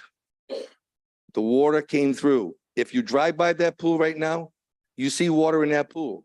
That water is from the water table. And the city engineer will tell you, the high water level table at that pool controls the problem. I wish I was here to hear Tony Liberatore's comments about what happened 3 years ago when they put a shell in the pool. They asked the council for $200,000 to do that. Okay. I was against that. Tony asked me, Tony called me. Okay. And to this day, I will say it again and again and again. Tony's my friend. Okay. But I told him it was the wrong thing to do because that shell was done previously in the past 20 years. And we had to take it out and redo it. So I get the historical part of it. My wife grew up on 335 Aqueduct Road. Okay. She tells me stories about when she was a kid going over there. That's not the type of pool it is now. That's not the type of recreational trend that's out there right now. Large outdoor, people don't want to hear it, but large outdoor pools like that. Yes, I live in Cranston. I live at 30, as I told the gentleman, 36 Redwood Drive. Okay. Okay, well, council, I have to let you know that this is a recreational trend. I know my time is almost up, but I implore you to let the mayor continue with his plan, because that pool, it may be smaller than what it is now, but that pool with lap lanes can do what we've talked about. Teach swim lessons, okay? It's the same size pool as Cranston Y, Parkview Pool, same size, okay? And you're only talking about Memorial Day to Labor Day anyways. Mr. Fontaine, please, members of the public, do not interrupt fellow members of the public when they're speaking, even if you disagree with their opinions. Let's all be civil and respectful to one another, please. Thank you. I apologize, Madam Chair. Again, it is a topic that's dear to my heart because I grew up teaching swim lessons. I still coach today, and I'm saying that the pool that is being planned is the ideal type of pool that can be the vision of Cranston's future. I too also worked at Rocky Point Pool. Okay, that's no longer there because it had the same type of problems that this pool has, problems of leaking. Okay, so again, I'll be at the next meeting again, saying what I have to say. I implore the council to let the plan go through. And if I can be of any assistance to any member of the council for my interpretation or my expertise in this matter, I'll gladly answer anybody's questions. Thank you.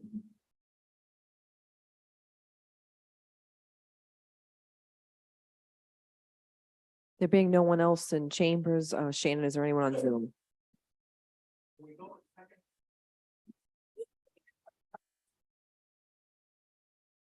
Hi, I'm Mary Harrison. I live at Oh, 130. I'm sorry, hold on one moment. sorry. I asked the clerk, computer technician if there's anyone on Zoom at this time, saying that no one stepped up to the podium. So please let me have her Sure. check first, and then I'll gladly have you speak after that. Okay? Thank you. Yep. Shannon? Shugru family. Hi, my name is Jennifer Shagru. I live at 49 Normandy Drive. I'm just here because I think the Budlong Pool is a gem in this city. I moved to Cranston from Providence about 10 years ago, and Providence is able to have 5 city pools. I don't understand why a city like Cranston, the second largest in the state, can't maintain one beautiful pool that's been around since 1940. My oldest daughter learned how to swim at the pool. She was taught by Cranston West and Cranston East students who were employed by the city. It was a great community program. My youngest daughter, unfortunately, has not been able to take swim lessons at the Budlong Pool or really any pool because it's so expensive. The Budlong Pool offered community lessons that were affordable for families, and it employed our children. It's just very unfortunate that the mayor has been so shady, sort of, not transparent, not telling us the truth. And if we are going to change the pool, why is there only one offer that's been on? Why aren't there other studies? Why aren't there other options? So I just hope that you guys can do more research and we can all come to an agreement that supports all the children in our community, from the youngest to the oldest. Thank you.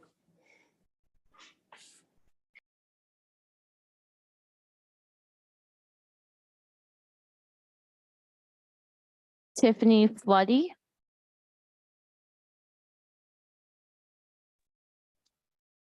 Hi, my name is Tiffany Floody. I live at 85 Royal Avenue. I've been a lifelong resident of Cranston. I actually grew up living on Lexington Avenue and walking to the pool from my house every day in the summertime. My brother, through the Cranston, city programming, was actually able to work at the pool. It was one of the first jobs that he ever had. I have a 12-year-old daughter who got to enjoy one summer of going to the Budlong Pool because she was finally not afraid to go into the big pool. And after that, it closed due to the pandemic. I have many memories going to this pool every single day. I so wanted to be able to make those memories with my own child. And then unfortunately, because of the pandemic, the pool had to close. No repairs have been done to this pool since that closure. It has been left to sit and rot. And I think that's a travesty. I think that had we taken the time during the pandemic when things were closed to go ahead and address the concerns of this pool, we wouldn't be sitting here having this conversation now where we're debating how much money we're going to spend to repair this pool, or are we going to demolish it and do a smaller pool with a splash pad or whatever on earth it is that's in the mayor's proposal. I've been listening to people commenting, and majority of the commenters tonight are all in support of keeping the pool in the exact condition that it's in right now, the exact size that it's in right now, doing the necessary repairs, making it ADA compatible. And I don't think that we need to open up another splash pad in this city. I have watched different projects go around this city And I've never seen any response as passionate as I have to what's going on with the Budlong pool. I would love nothing more than for the pool to be repaired, to be opened, to have a new bathhouse, and for my children to finally get to enjoy going to this pool the way that I did growing up.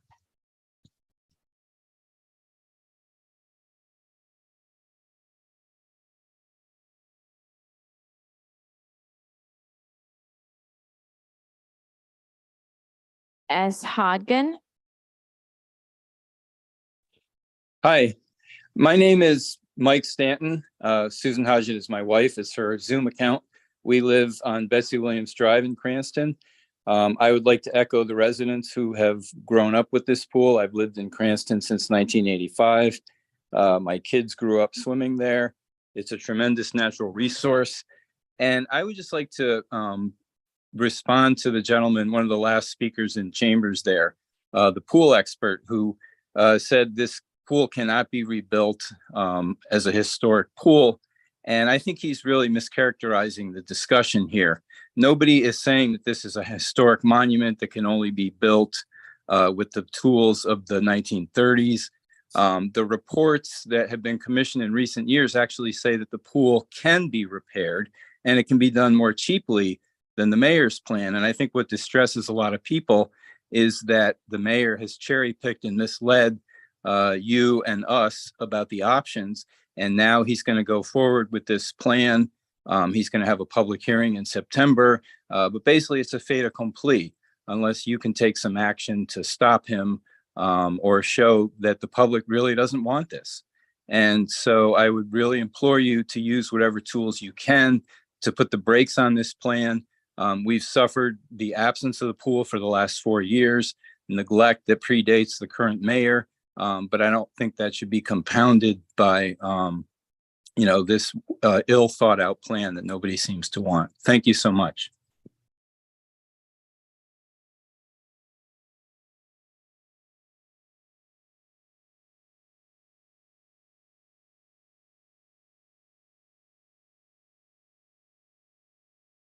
Susan Kelly.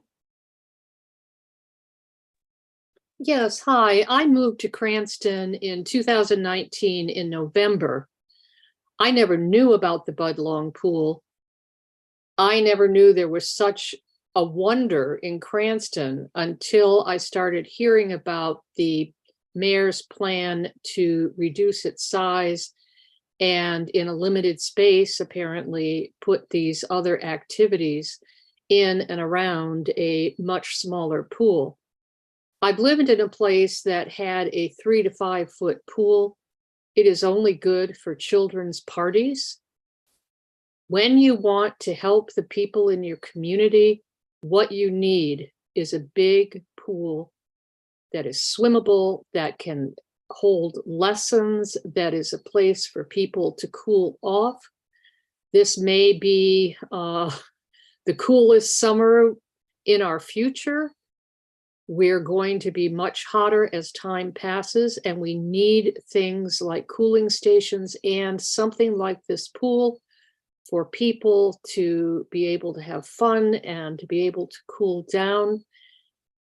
And like everyone else, I'm somewhat taken aback, if not offended, that the mayor has perhaps not been transparent, that the council to this point feels as though it cannot take action. I hope after this meeting, action will be taken. And when you've got a gem like this, it brings people to Cranston. It is something that makes the people in Cranston enjoy the city. And I really think everything needs to be done to preserve it in its current size, fixed, but in its current size. And I hope everyone's listening to the will of the people and that something will happen as a result. Thank you for listening and thank you for the opportunity.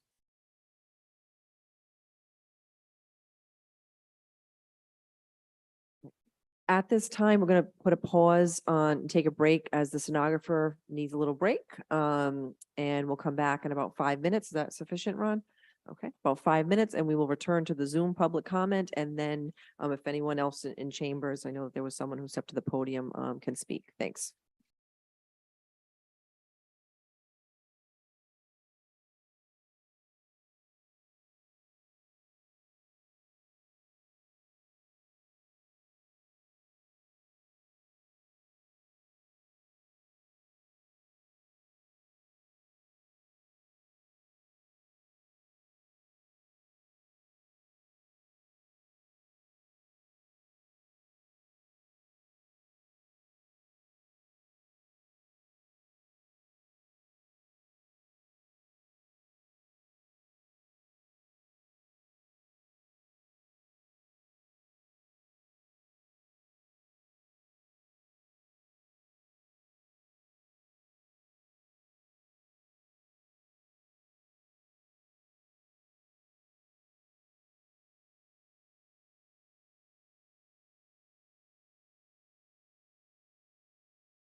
causing the break to be longer than we anticipated. But now that we are back, we will continue with taking public comment on Zoom.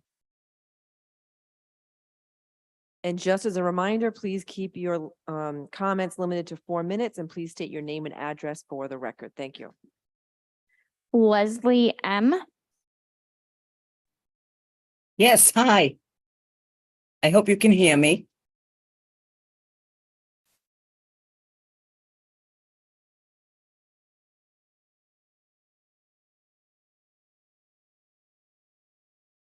Yes, we can hear you. Oh, okay. I was checking. I'm not used to doing this. My name is Leslie Maxwell. I live at 14 Eden Park Drive in Cranston. I've lived in this city since 1958. I want to see the pool for future generations to remain as it is. I believe that the mayor has, as others have said, politely transparent, and my personal opinion is he has lied by omission. We were not informed that this was going to happen, and I'm one of the first people who contacted my council person, Ms. Jermaine, about the pool a few years ago, asking why wasn't it opened? So I'm listening to all the people. I agree with every single one of them. They've made every point possible to keep the pool, to keep Budlong open as is. As to the pool expert, who was an assistant director or director at one time, my father was also an assistant director for 2 years, and then a director for a year at Budlong Pool when Ed Stebbins was out here. So I know the pool.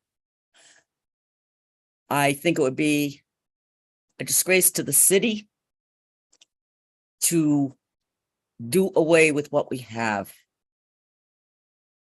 To speak of historic is one thing.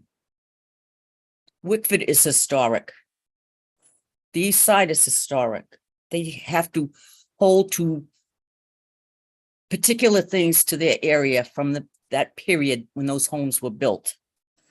They have to have certain paint colors, things like that. They don't have outhouses. And so to sit there and think that we have to replace pipes with lead pipes or change filters to some other type of filters, that's bogus, in my opinion. The clubhouse, yes, it needs to be cleaned up. It does need a new bath area, the showers, etc. I've seen the pictures, the rust stains and everything else. Nobody goes in there to take a shower like they would at home. They're not bringing in soap, shampoo, bath towels, a bathrobe, or anything else. They go in there to get wet. That's it. That's the only requirement that the pool has. You have to take a shower before you enter the pool area. So why this is even an issue, which originally started was going to tear down the clubhouse. That's gone now, thankfully. Personally, I love to swim because I grew up here. I can't swim in 5 feet of water. I'm sorry. And I'm only 5 feet tall. So, you know, I want to dive off the side. I want to do things like that. I don't want to be in a swimming lane. I like to splash around. I like to swim around. That little pool that the mayor's proposing doesn't cut it. But I think it would be a very big mistake. Again, I've lived here most of my life. I grew up on Woodbine Street. I owned a house on Harper Avenue. My kids grew up here. They lived at Harper Avenue. They enjoyed the pool. They used to go to the parks and recreation camp. You know, I've come home from work in times past since I'm retired. And at the time, the pool would be open till 8 o'clock at night. And if I wanted to go for a dip, I could go for a dip. So to think that this should even fly is just crazy.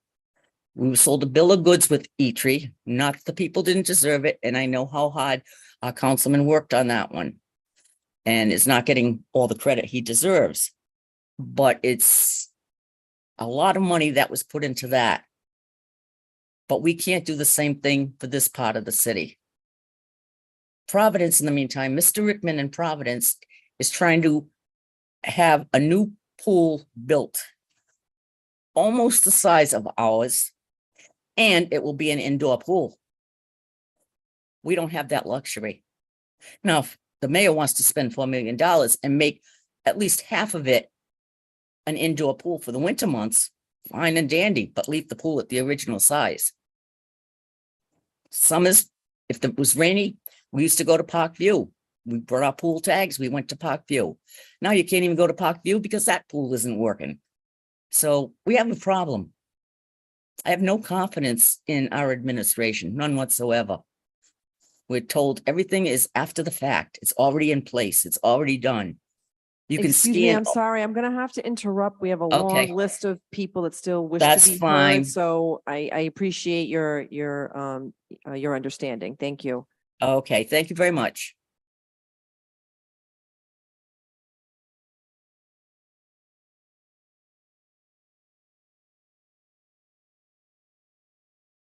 I don't see any other public comment on Zoom.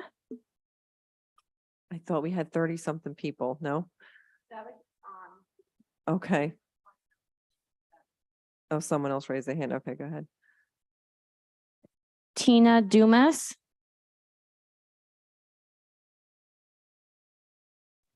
Hi, yes, can you hear me?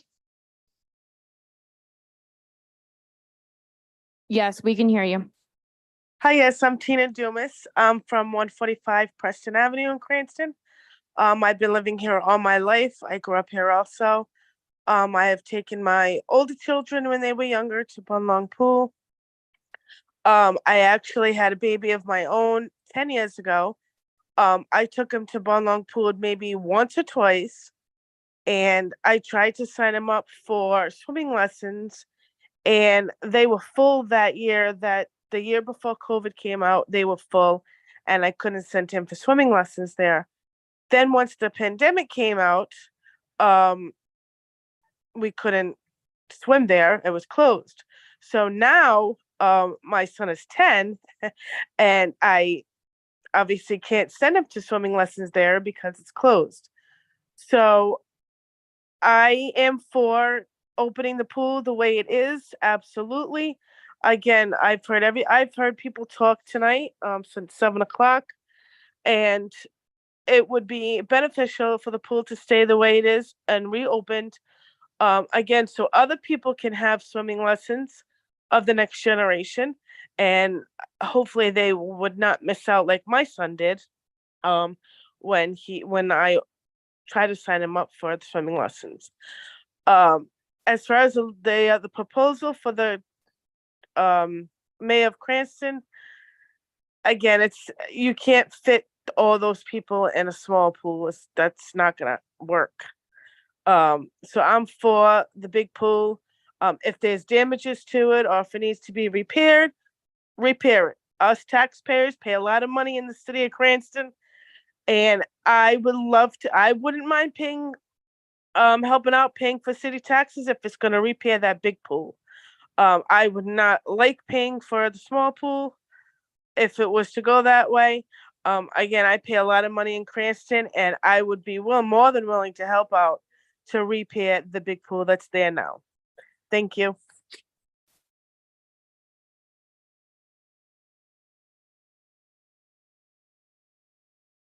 Melissa.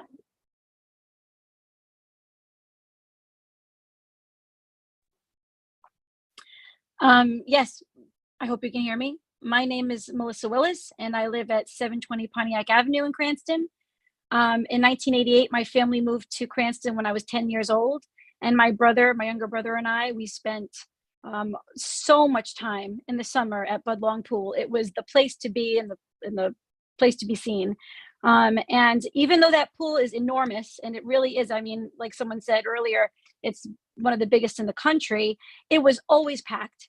And we made friends as teenagers and as young kids in that pool. It was a way for us to socialize and sort of, grab that tag and be out there all day, staying cool and having fun with our friends. And I used it really through the whole 90s and even as a young adult, and even into the early 2000s. And it really is a shame that the mayor is going this route to make this pool so much smaller. I mean, the size of the pool and its history is what made it special and what makes Cranston special. It makes up for a lot of other things in our city. And what I'm really concerned about is if this project goes forward and we get this tiny little pool and splash pads again, which are already at UB Bain right down the street, and that probably won't be used, and other things that we really don't need in that location. It's the sort of thing that once it's gone, you can't get it back. So once we have this small pool in a different recreation center, it's very unlikely that there'll ever be a pool that large in our city or in the surrounding areas again. And I'm all for having it fixed, and I'm all for having it ADA accessible. My mother's handicapped, and I'm sure she'd love to use the pool. So I love the idea of those things being upgraded, but the pool needs to stay the size that it is. And that area needs to be dedicated for the pool, which was what it was meant to be, not just another park. Thank you.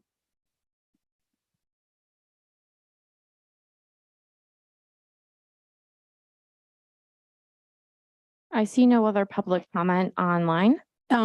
May I? We can't interrupt public No, comment. if there's Councilman Jermaine. some people may not know how to raise their hand. Can we give them some explanation if they want to raise their hands? Shannon? If you are online and would like to make a public comment, you can raise your hand and we will take public comment in the order that the hands are raised.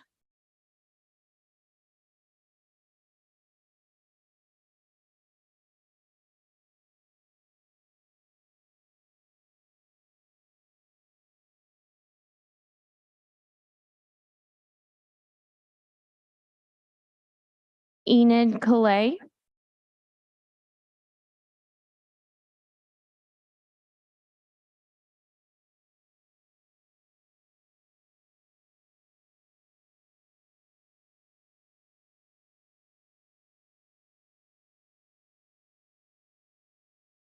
If you can please unmute your mic, Enid, you're allowed to speak.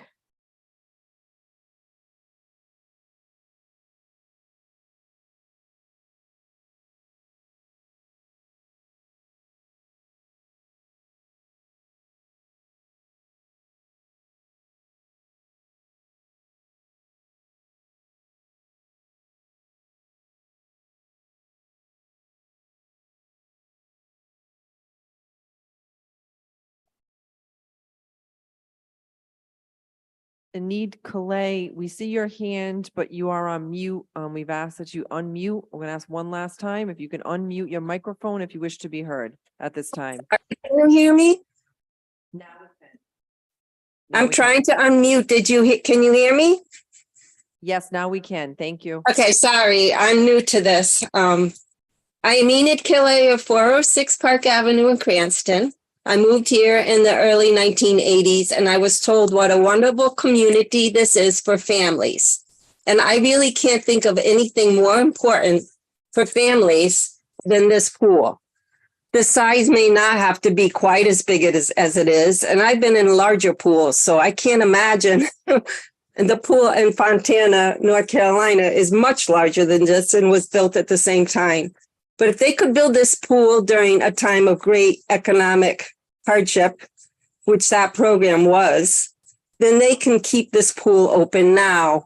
And it's very important for families. It's important for people to learn, young people to learn how to swim. It could be life-saving. It's a way to meet friends. And it's important for me as an elderly person to have a place to go swimming. When I called the mayor's office in April, I was told that I should go swim in Warwick's pool.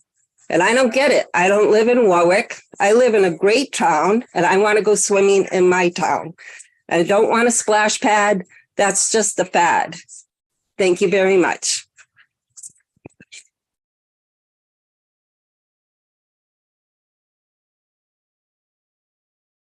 I see no further public comment on Zoom.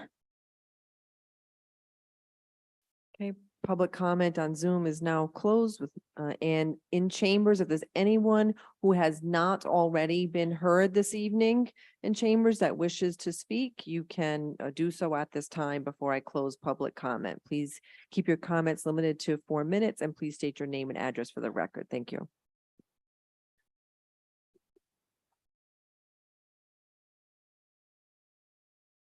Yeah, there we go. Okay.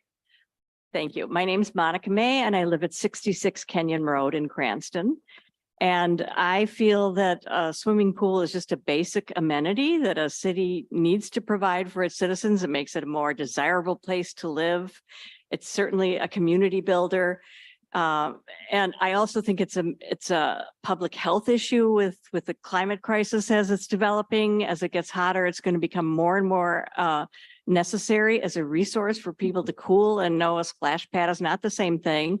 I also, above all, think it's very much a social equity issue. Not everyone has a private pool in their backyard. There are many people in Cranston who don't even have backyards. And they need access to something like this. It's important for people to have a place to learn how to swim as well as to just have fun and, you know, cool off. So for all of these reasons, I think it's essential that Cranston maintain at least one public swimming pool. And if it wants to expand it and add things to it, great, but there's no way it should be taken away from the public. Thank you.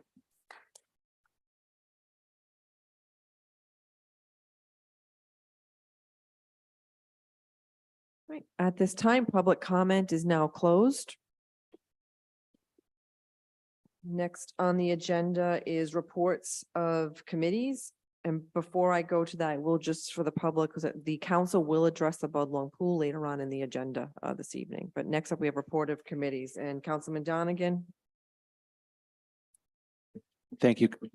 Thank you, Council President. There are several matters to be reported out of the Finance Committee from earlier this month. The first matter being consideration of tax interest waiver approvals for the month of July 2023, as requested by the City Treasurer. This matter passed out of committee and I would urge passage this evening. Motion to approve. Second. Any discussion? There being none, clerk, please take the roll. Councilman Ferry, Yes. Councilwoman Renzulli. Yes. Councilwoman Jermaine, Yes. Councilman Donegan, Yes. Councilman Campopiano. Yes. Has Councilman Pavlakis left? Okay, thank you. Council Vice President Vargas, Yes. Council President Marino. Yes, and for the record, Councilwoman Vargas came in very early on in the meeting during public comment. Just want to make note of that for the record. Okay. Thanks. The next item is consideration of tax interest waiver denials for the month of July 2023, as requested by the City Treasurer. This passed in committee. I'd urge passage now. Motion to approve. Second. Any discussion? There being none, clerk, please take the roll. Councilman Ferry, Yes. Councilwoman Renzulli. Yes. Councilwoman Jermaine, Yes. Councilman Donegan, Yes. Councilman Campopiano, Yes. Council Vice President Vargas. Yes. Council President Marino. Yes. Next is a resolution authorizing real estate tax abatements as recommended by the tax assessor. This passed in committee. Motion to approve. Second. Any discussion? There being none, clerk, please take the roll. Councilman Ferry, Yes. Councilwoman Renzulli, Yes. Councilwoman Jermaine, Yes. Councilman Donegan, Yes. Councilman Campopiano, Yes. Council Vice President Vargas. Yes. Council President Marino. Yes. Resolution authorizing motor vehicle tax abatements as recommended by the tax assessor. This passed in committee. Motion to approve. Second. Any discussion? There being none, clerk, please take the roll. Councilman Ferry, Yes. Councilwoman Renzulli, Yes. Councilman Jermaine, Councilwoman Jermaine, I apologize, Councilman Donegan, Yes. Councilman Campopiano, Yes. Council Vice President Vargas, Yes. Council President Marino. Yes. The last resolution is one authorizing tangible tax abatements as requested by the tax assessor. This passed in committee. Motion to approve. Second. Any discussion? There being none, clerk, please take the roll. Councilman Ferry, Yes. Councilwoman Renzulli. Yes. Councilwoman Jermaine. Yes. Councilman Donegan. Council Vice President Vargas. Yes. Did I skip Councilman Campobiano? I apologize. Yes. Thank you. Council President Marino. Yes. Lastly is ordinance 7-23-01, ordinance authorizing the city to utilize Eastern Cranston Police Impact Fees and Western Cranston Police Impact Fees towards police rent. This passed in committee, and I would urge passage this evening. Motion to approve. Second. Any discussion? There being none, clerk, please take the roll. Councilman Ferry. Yes. Councilwoman Renzulli. Yes. Councilwoman Jermaine. Councilman Donegan. Yes. Councilman Campobiano. Yes. Council Vice President Vargas. Yes. Council President Marino. Yes. That will do it for finance at this time. Next on the agenda is ordinance committee, Council Vice President Vargas. Thank you, Council President. The ordinance committee met on August 17th. There was a resolution officially naming the city of Cranston Park located at the intersection of Cranston Street, Park Avenue, and Phoenix Avenue, Eatree Park, sponsored by Mayor Kenneth Hopkins, co-sponsored by Councilman Papalaskis, Councilmember Campobiano, and Donegan, Vice President Vargas, and Council President Marino. This passed out of committee, and I urge passage this evening. Motion to approve. Second. Any discussion? Councilwoman Renzulli. Thank you. I was unable to be present at that meeting, so I'd like to please be added as a co-sponsor. Thank you. Any other discussion? There being none, clerk, please take the roll. Councilman Ferry. Yes. Councilwoman Renzulli. Yes. Councilwoman Jermaine. Yes. Councilman Donegan. Yes. Councilman Campobiano. Yes. Council Vice President Vargas. Yes. Council President Marino. Yes. At this time, next up is Councilwoman Jermaine as Chair of Claims Committee. Thank you, Madam President. The meeting. Microphone. Thank you, Madam President. The claim committee was met on August 7th, 2023. We had many vote to for claim to be paid, so there is no vote to be taken today. Thank you. Next on the agenda is public comment for any undocketed items. If members of the public wish to be heard on any matters that are not on the agenda, now is your opportunity. First, we'll take comment from members of the public in chambers. Please state your name and address for the record, and please keep your comments limited to 4 minutes. Then we will go to Zoom. Is there anyone in chambers that wishes to be heard on undocketed matters? Okay. There being no one, Shannon, is there anyone on Zoom that wishes to be heard? There is no public comment. Sorry, Tom. Sorry. Can't always see down there. Thank you. All right. The next agenda item, I will be recusing from this, and the reason for my recusal is that on a personal level, myself, along with other residents of the city, have some pending litigation that the matter will potentially be heard by the Zoning Board of Review in its form of the Plating Board of Review on appeal. So for that reason, I will recuse this evening, and I will hand the floor over to Council Vice President Vargas to take that vote as I leave the chambers. If someone can come get me after, thank you.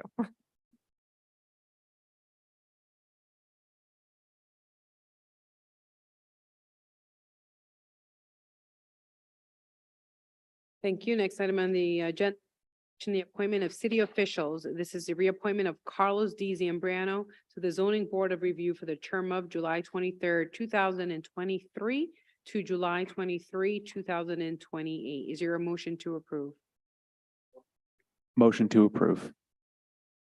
Is there a second? Second. The discussion. Seeing none, the clerk, can you please take the roll? Councilman Ferry. Yes. Councilwoman Renzulli. Yes. Councilwoman Jermaine. No. Councilman Donegan. Yes. Councilman Campopiano, Yes. Council Vice President Vargas, Yes. Thank you. All right, thank you. Motion carries.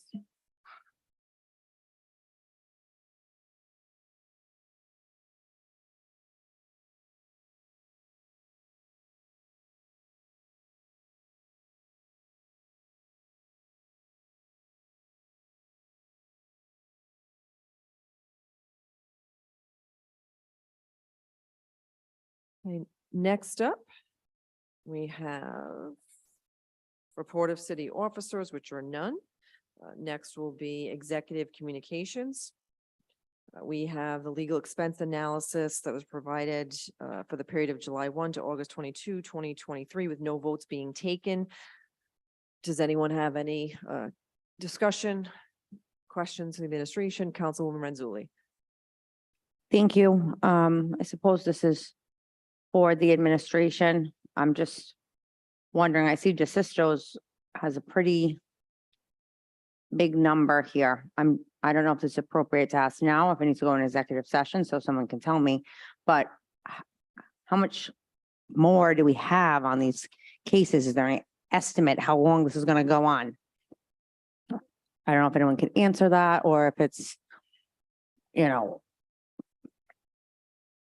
That's probably something we should discuss in executive session, because it's a wide open question. I mean, we can't get into that. I myself have no information on this. Solicitor Malay, I'm sure does, but I don't. would it be proper, should I just request it from him or ask to call an executive session, in your opinion? Well, it depends how much you're looking for. I don't know how much information you're looking for. If it's something that could be answered in 1 or 2 lines, yeah. Communicate with him, but if it's going to involve any kind of a discussion, if it goes beyond that, I think it's more appropriate in executive session. Okay, thank you, Attorney Videcchio. Council Vice President Vargas. Thank you. Would it make sense at all? I'm wondering if the council has any appetite to just go into executive session and for the next council meeting at all, in terms of just really getting a overview as to what we have on here. So clearly not this evening, and not to pick at one legal expense over the other, but just a refresher again as to what each item is roughly subject matter about. And where we are. I mean, if any council members has any specific ones, then I would, obviously recommend reaching out to the legal, to the city solicitor. But I can think of at least 2 on here that I want to just get some additional information on here. And instead of I'd rather have all of us on the same page and getting this information at this same time versus getting bits and pieces it. So I recommend, I'm not sure through the council, to the clerk, through the council president, if this is something that we would have to know at the next council meeting. If I can, Madam President, if it is as to the billing itself, the billing is public record, right? The invoicing is public record. As to the actual work that's been performed, and as in the description of the work that's been performed, and prospectively, what is expected to be done in these cases, those are proper subject matters for executive session. The thing is that for the executive session items, they should be listed by case. It's not just enough to say we're going into executive session to discuss litigation. You have to actually list each individual case. So just so we're clear on that.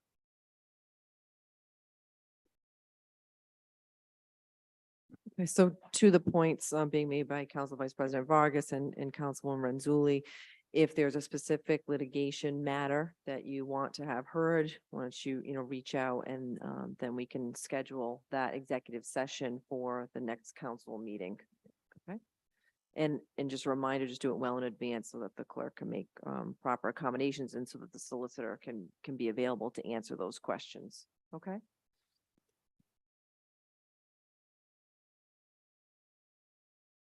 Next, we have from Planning Director Pizzulo, a status report on the comprehensive plan.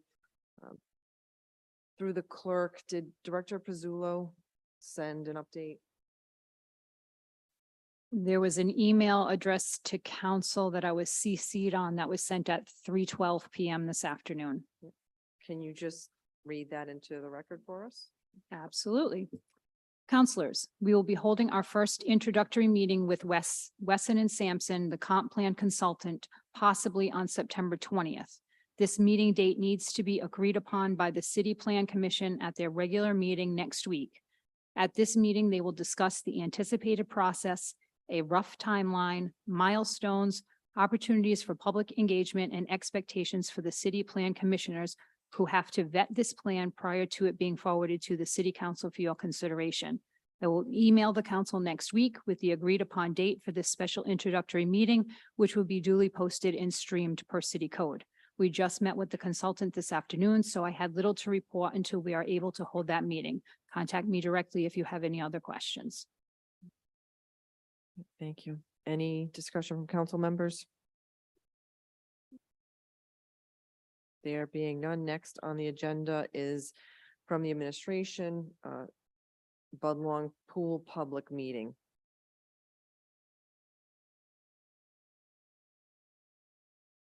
I think most everyone is aware, but those who aren't, there will be a public meeting, informational meeting, Q&A, at the Cranston East Auditorium, September 6th, 6 PM. Certainly all the public are welcome. Along those lines, since we were advised of this meeting on September 6th, the council will call a special session for that same time and location. This way, we will not be presented with any Open Meetings Act issues, so that all council members can have a voice along with the public and the administration at that public meeting. So we'll be sure to do that as well. Okay, and just a reminder to the public, it'll take place at Cranston East at, I believe, is it 6 PM, Director Moretti? 6 PM. Okay. All right. Council Vice President Vargas. That will be recorded just as it is here in the council chamber, is my assumption, correct? Correct. It's a council meeting, so that will be the case. Yes. Yeah. Councilwoman Renzulli. Thank you. To the council president, to the administration, what do you envision for a format for that meeting? Is it going to be similar to, it's going to be a presentation and then people can talk, or is it going to be question with back and forth? I can tell you this, that the council will have a council meeting where it's an invitation to the public for public comment at that time. That's our intention as we hold all of our other sessions. But I can't answer for the administration. And I don't know if we'll have dueling meetings, but the mayor will have a public forum on the 6th at 6 PM. So what I can tell the council through the chair, if this room, I believe, has a capacity of 100 people. If you're expecting more than 100 people and you fill this room to capacity, you're going to have to adjourn the meeting and reconvene in a larger venue. My suggestion would be perhaps to set it for a larger venue, so you don't run into that problem, which would be, I would assume, Cranston East. Council Vice President Vargas. Thank you. Yep. I just to make sure that I have this clear, we have a council meeting, but it's going to be mayor is having a forum.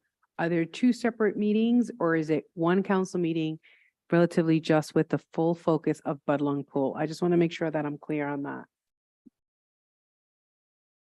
As you know, in fact, I believe I sent out an email a few days ago to let you know, and certainly please share, that the mayor will be having a public meeting to discuss informational meeting about the Budlong Pool at Cranston East Auditorium, 6 o'clock on September 6th. Okay. Everyone is welcome to attend. Okay. Just to be clear to the public, when the administration sent out the email, I received it, my first knowledge of it, just as everyone else sitting in this room, as to then the general public that same day.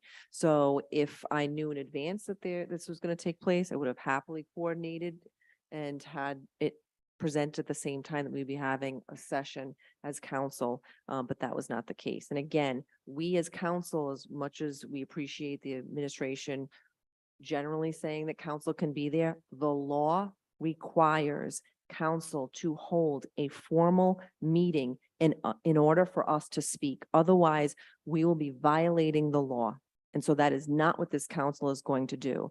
And I can tell you, as I said at the prior meeting that we had when this issue had come up, that I welcome very much having a joint session with the mayor. So I'll set the agenda. It will include the fact that the mayor will be making presentations that evening. If he wants to do it separate and apart from us, that's fine, but we will be holding a session to the public at the same location and time and place with all welcome. Thank you for that clarification.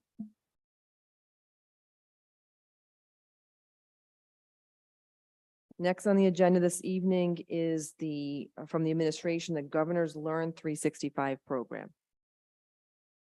Just wanted to, I think actually Councilwoman Renzulli this might answer her question at the same time. We could, the mayor has, as you probably heard, mayor signed the compact with the governor for his Learn 365 initiative. That enabled the city to receive a $50,000 grant focused on the completion of encouraging and educating the young people for the completion of their FAFSA forms for higher education and also for driving attendance to reach out to youth agencies, youth programs in so doing. Discretion is used. So that is supposed to be rolled out by September of 2024. Just want to advise that is happening. And secondly, there is a grant as a result of the mayor signing on to this program for the city to receive over $6 million if it so desires to purchase, renovate, add on a city facility to house programming for health monitoring, jobs, and why am I missing that one? Health monitoring, jobs, and council president for education. Thank you. Those three. So programs need to be developed. This is a result of ARPA being administered through the U.S. Treasury, through the governor's office, and there will be the public input for sure, more likely in the form of a public forum, possibly a survey to solicit input, particularly about the programming, what the public wants in this facility, but for a program for the benefit of the community. All facets of the community, regardless of age, demographics, etc., need to have these programs available to them. It has to be at least a 5-year sustainable program to qualify. And if there is a facility for it to be in place, operating for the facility up by October 31st, 2026, with programming up and running by the end of 2026. Those are basically the highlights. Certainly, this is happening very quickly. The last week, or maybe the week before, the folks from the state came in. I know the council president attended a Zoom meeting, I believe it was, having to the governor's office was explaining this initiative. So it's a great opportunity for the city, and we have to act very quickly because the deadline for submission, the concept, not a totally detailed, but more of an executive summary relative to facilities and programming, need to be submitted. I believe the date is September 29th. So we're kind of on a very rapid schedule to get that done. Then certainly we'll be welcoming input regarding facility and also particularly programming from the public also. But we want key stakeholders involved, the council members, the schools, superintendent, school committee members, and also any various stakeholders throughout the city. So just wanted to make sure that's introduced and everyone knows what's going on. Council President, willing to add anything else that you see fit? Nope. Okay. Any discussion from council members?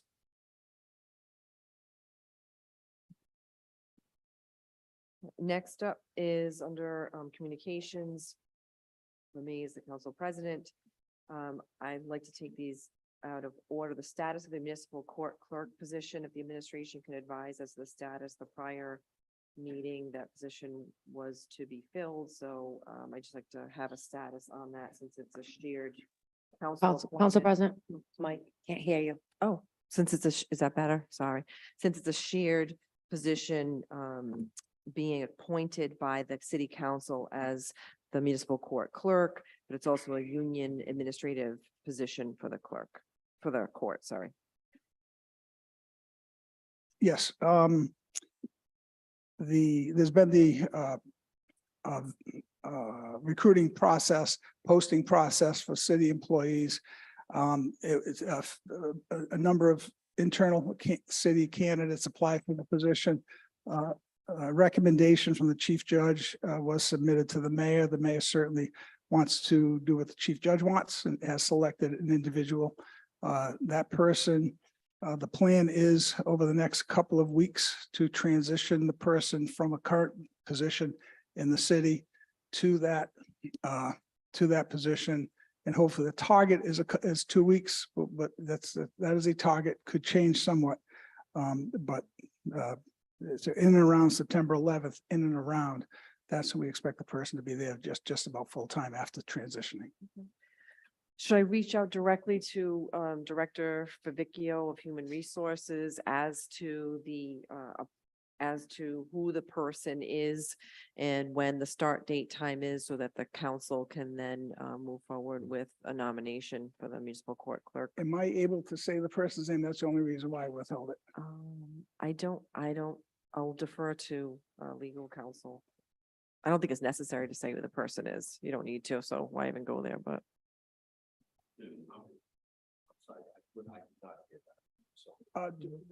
So the person that's selected for the court position. Person is, or that's kind of personal. And we'll err on the side of caution.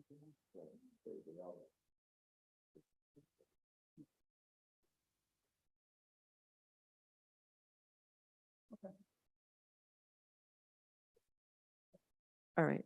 All right. So just to be safe, again, I'm not asking for a specific name here and now. My request was that I reach out to Director Favicchio as head of HR as to who specifically the person is and what the start date time is, so that we could coordinate with then seeking to nominate that person by council as the municipal court clerk. Is that okay? That position will be September 11th is the target date. He'll tell you. As to the exact person, yes, the Director Favicchio. Okay. All right. Any discussion from council members along those lines?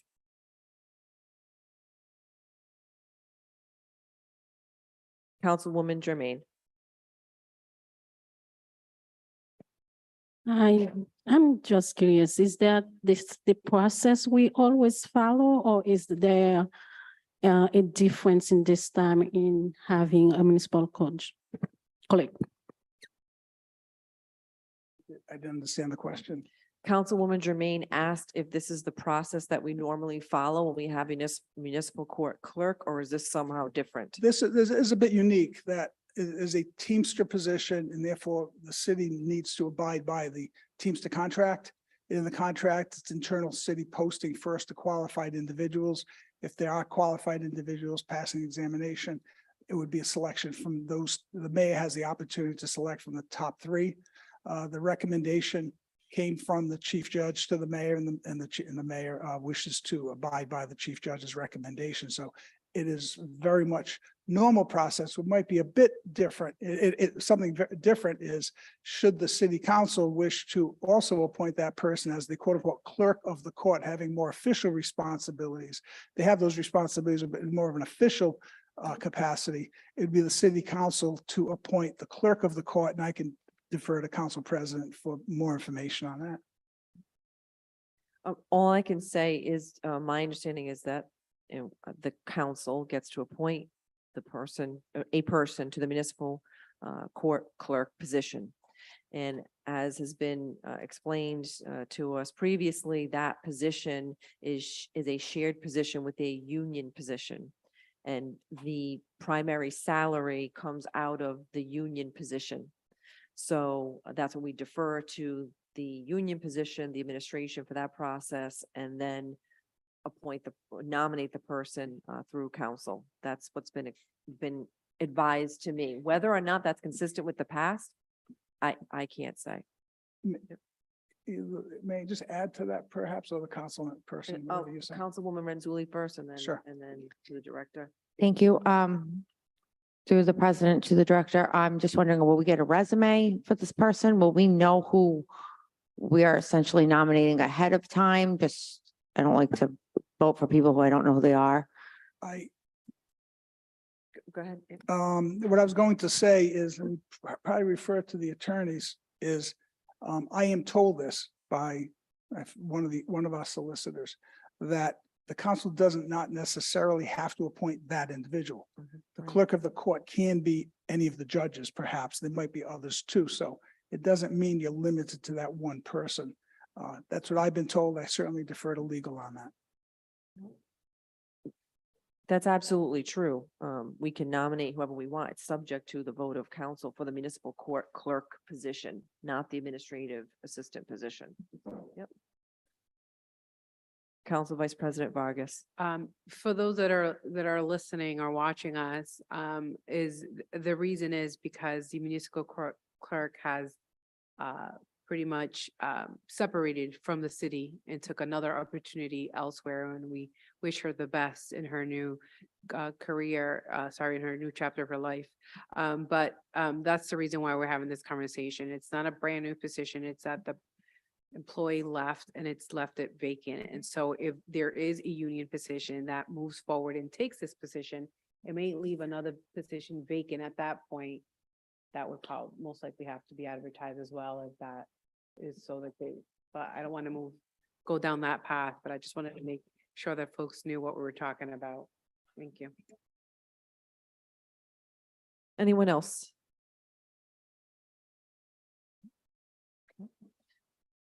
Next is with regard to the status of Bud Long Pool. We have heard from a vast number of the public tonight. I know that I myself am greatly concerned with respect to the status of the pool, given the change in circumstance that has arisen due to public, just regular everyday residents requesting records from the city that has revealed, as discussed this evening, information that was not previously provided to this council, both under Councilman Poplawskis, beginning back in 2021 when he was the council president, and as we sit here currently today. And this council has had numerous meetings on the subject of the Bud Long Pool, inquiring as the status of the pool, specific with respect to the need to repair the pool as being a priority. And this council was told that that was not a viable option, that the expenses outweighed the repair. We were told information with respect to the status of the pool, with respect to report, that given what has been revealed to us tonight from the public, is not, it wasn't the truth, what was given to us from the administration. The public got the truth by getting additional documents as to what the real status was of the pool. And that is a change of circumstance for us. I know that the expectation as a council member, and I'm sure I'm not alone in this because it's a reasonable expectation to have, is that when the administration comes forth to the council to have a dialogue and address concerns, that it's an honest conversation and they're coming prepared.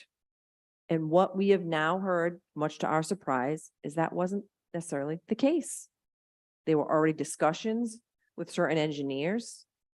There's an actual identity. I saw in the documents we received tonight for the first time, there's an actual name to a report dealing with the status of the pool, which we were told at that time, they didn't know who it was, couldn't get the name, et cetera, et cetera. So for that reason, we share, at least I do, and other council members can speak to it, sharing the concern about the truth as to what the state is of that pool. And when the administration came forth and said they had engineers, I know for myself, as only one of 9, as everybody else here, had a reason to rely on the information provided to be credible, and had no reason to think as a council member, like everyone else here, that we should expend additional city dollars to get an additional engineer to go and look at that pool. So the mistake that I made, and perhaps others on council, was believing in the credibility presented to us that a proper inspection was done and that nothing could be done. Unlike what we were presented with tonight, which is that $90,000 potentially, and it could have been up and running. I don't blame the public for being outraged, because I know I sure as heck share in that outrage. And I would hope it's a lesson going forward to be prepared and to be honest with this council and with the public. And I can tell you that I will be exploring whatever options, and I invite all council members to partake in that. Our options available to us to get the true status of the Budlong Pool. And I do have one simple question that I do need answered, because again, we just got these documents tonight. That's a lot of information to go through. I have one question for the administration, and it's a yes or no. Has the administration had an engineer other than Secoshia Group go to the pool and do a hands-on inspection as to the pump, as to the concrete, as to the rebar, anything along those lines? Yes or no? Can the administration answer that question? Refer to the report provided. That is what you know, what we know. So you are taking the option of not answering that funny, simple. Councilman. I'm not interrupting you. I'm speaking now. When I'm done, you will have your opportunity to speak. So I asked a very simple question.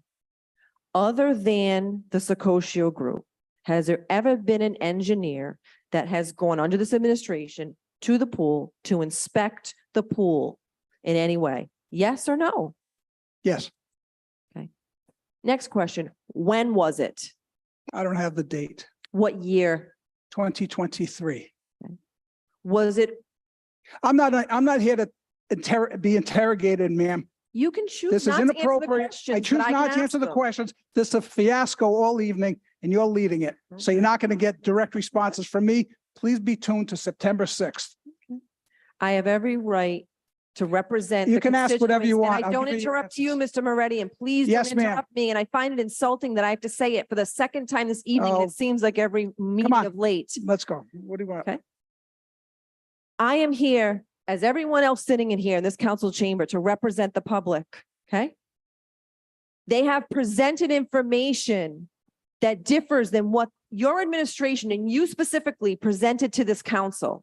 I have every right to ask those questions dealing with the status of the pool. If you choose not to answer those questions, that's your prerogative. But I am not going to allow you to bully me into not asking factual, significant, and relevant questions. Do you have any questions of me, ma'am? Other than Secoshia Group, you have just stated this evening that one other engineer went to the pool in 2023 to inspect it. Do I understand you correctly? At least one person, one engineer, correct. At least to my knowledge, could be more.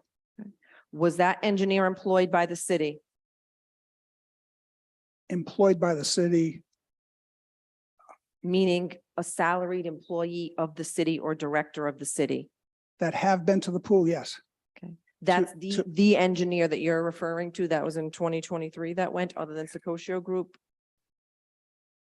Then there's more than one who's been there more than one engineer has been to the pool in Okay. 2023. Who have been the engineers that have gone to the pool in 2023 to inspect it other than the Secosio Group? The Weston and Sampson and our internal engineers. To my knowledge, there could be more.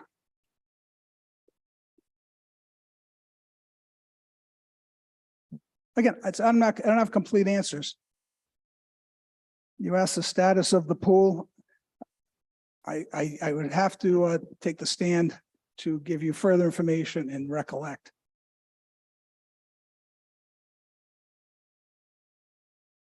Do any other council members wish to be heard on the status of the pool at this time?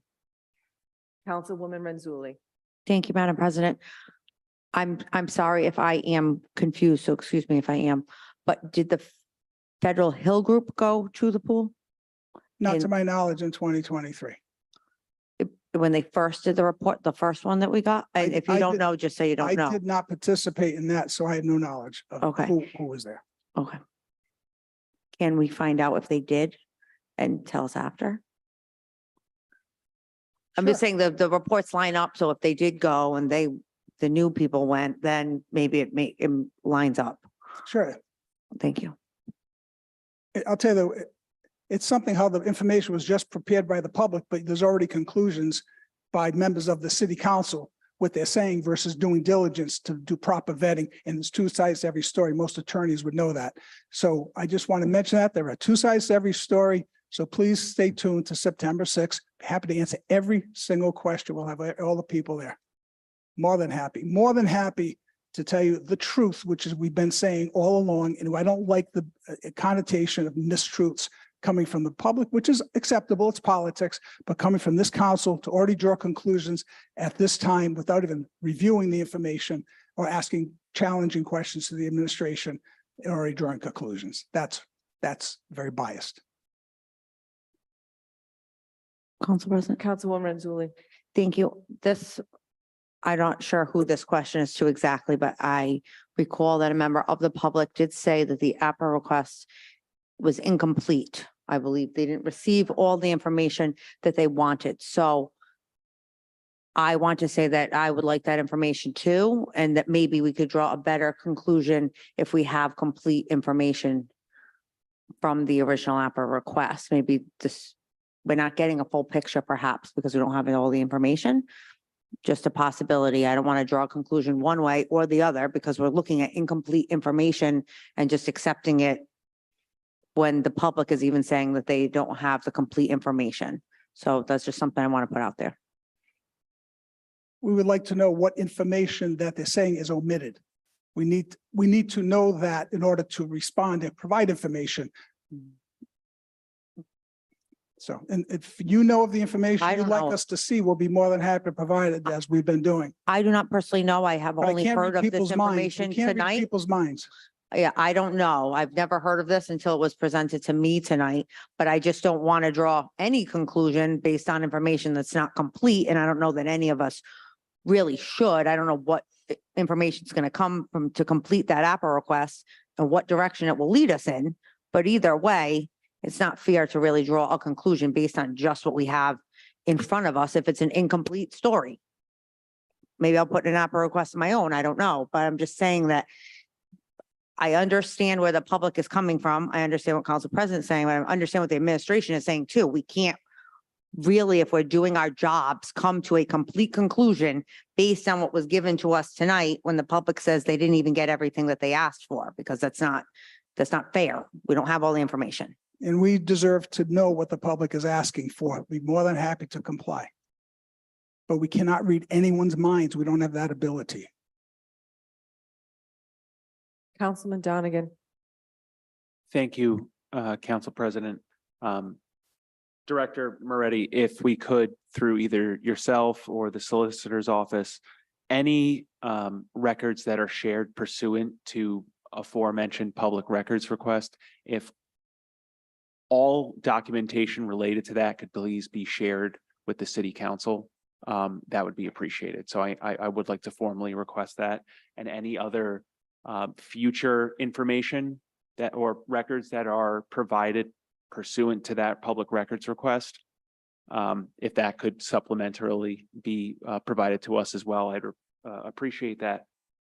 And hopefully the city council, I'd like to have that by the September 6th meeting. If it's already been provided to the public, hopefully that can easily be shared. Not that I think anything Susan or Karen has shared with us is in it. I just don't want you to think I'm suggesting anything. So there's that. I guess, look, there are a lot of people that are clearly very passionate about this, both in the public and on the council and in city government. I guess what befuddles me is why, despite overwhelming doesn't quite accurately state it, the public does not want the plan that the mayor is putting forward. So I guess I would ask you, Director Moretti, why is the administration moving forward with this plan?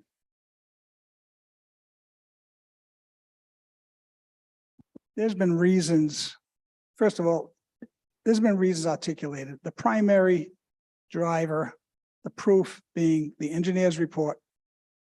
And also speaking with them, it'll be more expensive to repair that pool that is going to have a shorter life than a new pool of more than adequate size with more than adequate diving facility, abilities, lanes, everything everyone wants. The mayor's incorporating everything everyone wants except one thing: not to repair a pool that is not practical to last for a generation.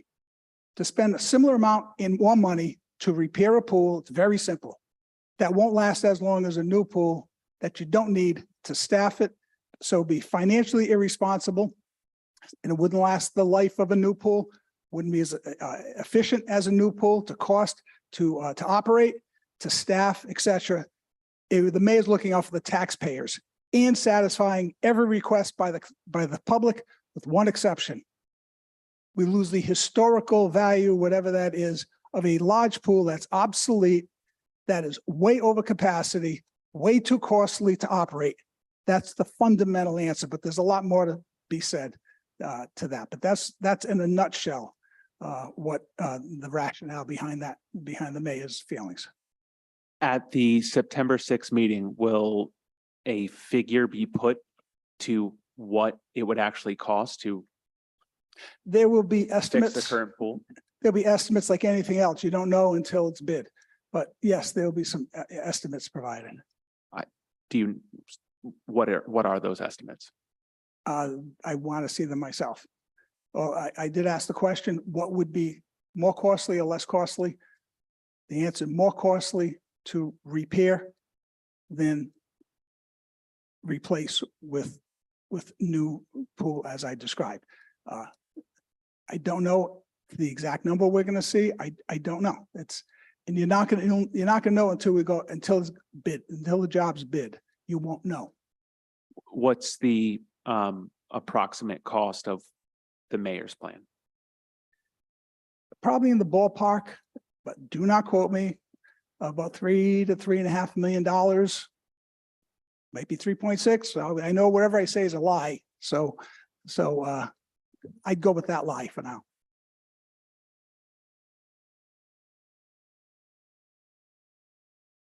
Director, first of all, I appreciate you answering the question, but it's a little juvenile to talk to the city council like that. And you know me, and everyone in this room knows me.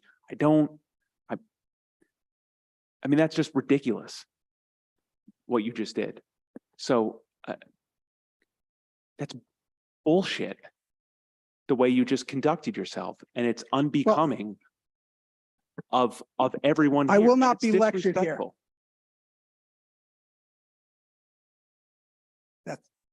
I will not be lectured by Why you. don't you just apologize to him?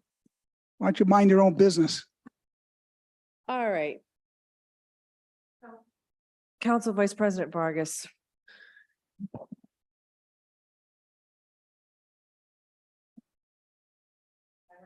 To say, but before I say it, I remind everybody, Cranston has been in the news for this entire summer on a lot of negative things.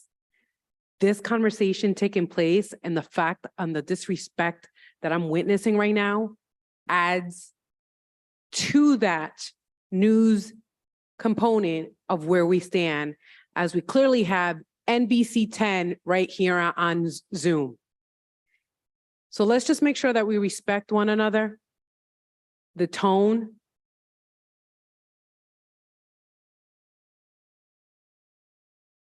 It's rather embarrassing. We can agree to disagree in a very respectful way, but clearly that is not the case.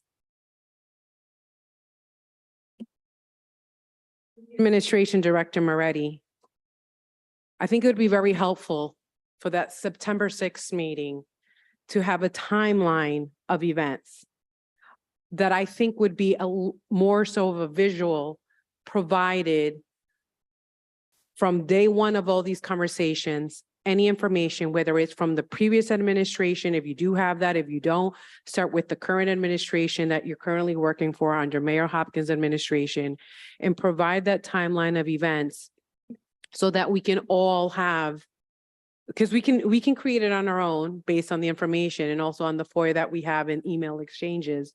But I really think that that timeline of events would allow us with some form of transparency as to what happened, where we have been, where we are today, and where we're going in the near future. And hopefully that near future is soon with the pool. If I could request that time of event for that meeting, hopefully for the council meeting, actually on September 6th, I think that would be a start, because as I'm going through the document that was provided to us this evening on the FOIA request, I just kind of started doing my own timeline here in the back of my document.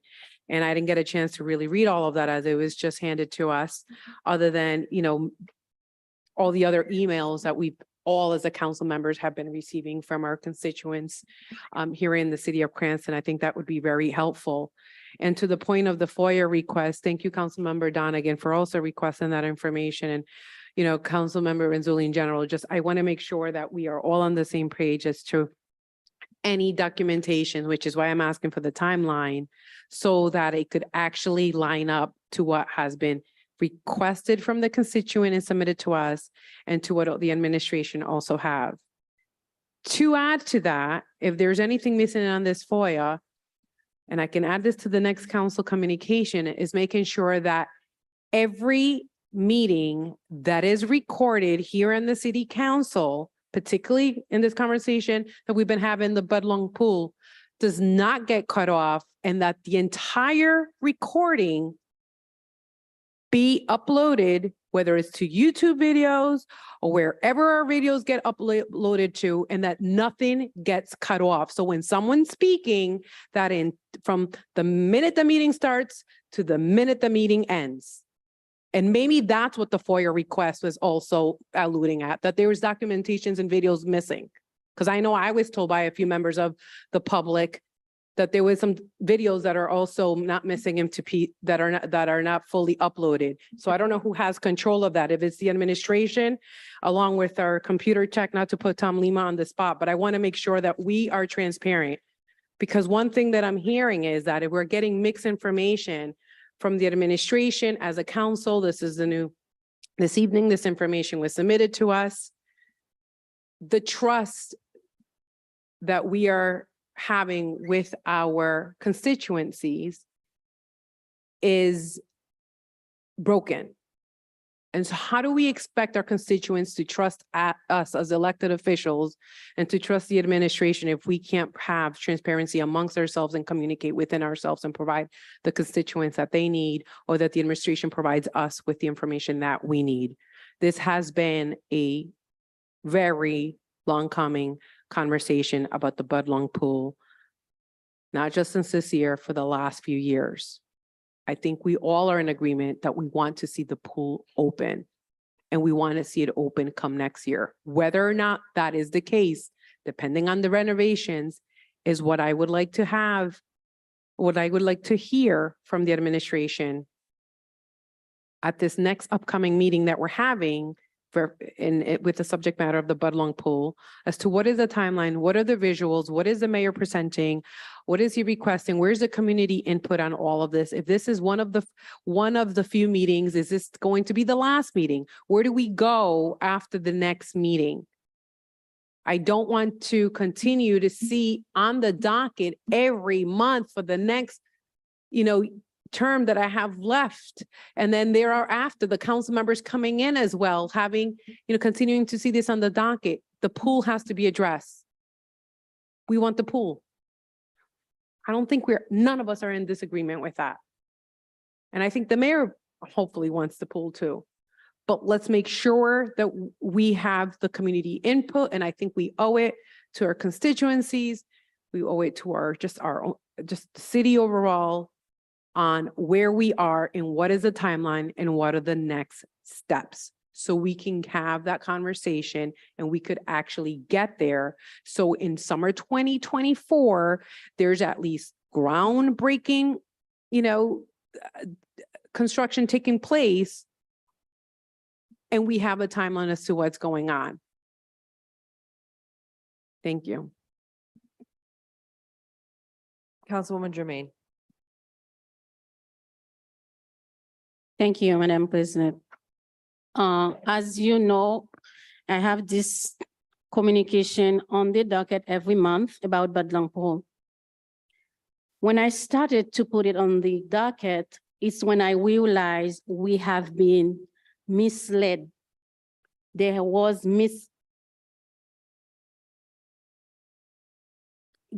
like confusion, misinformation.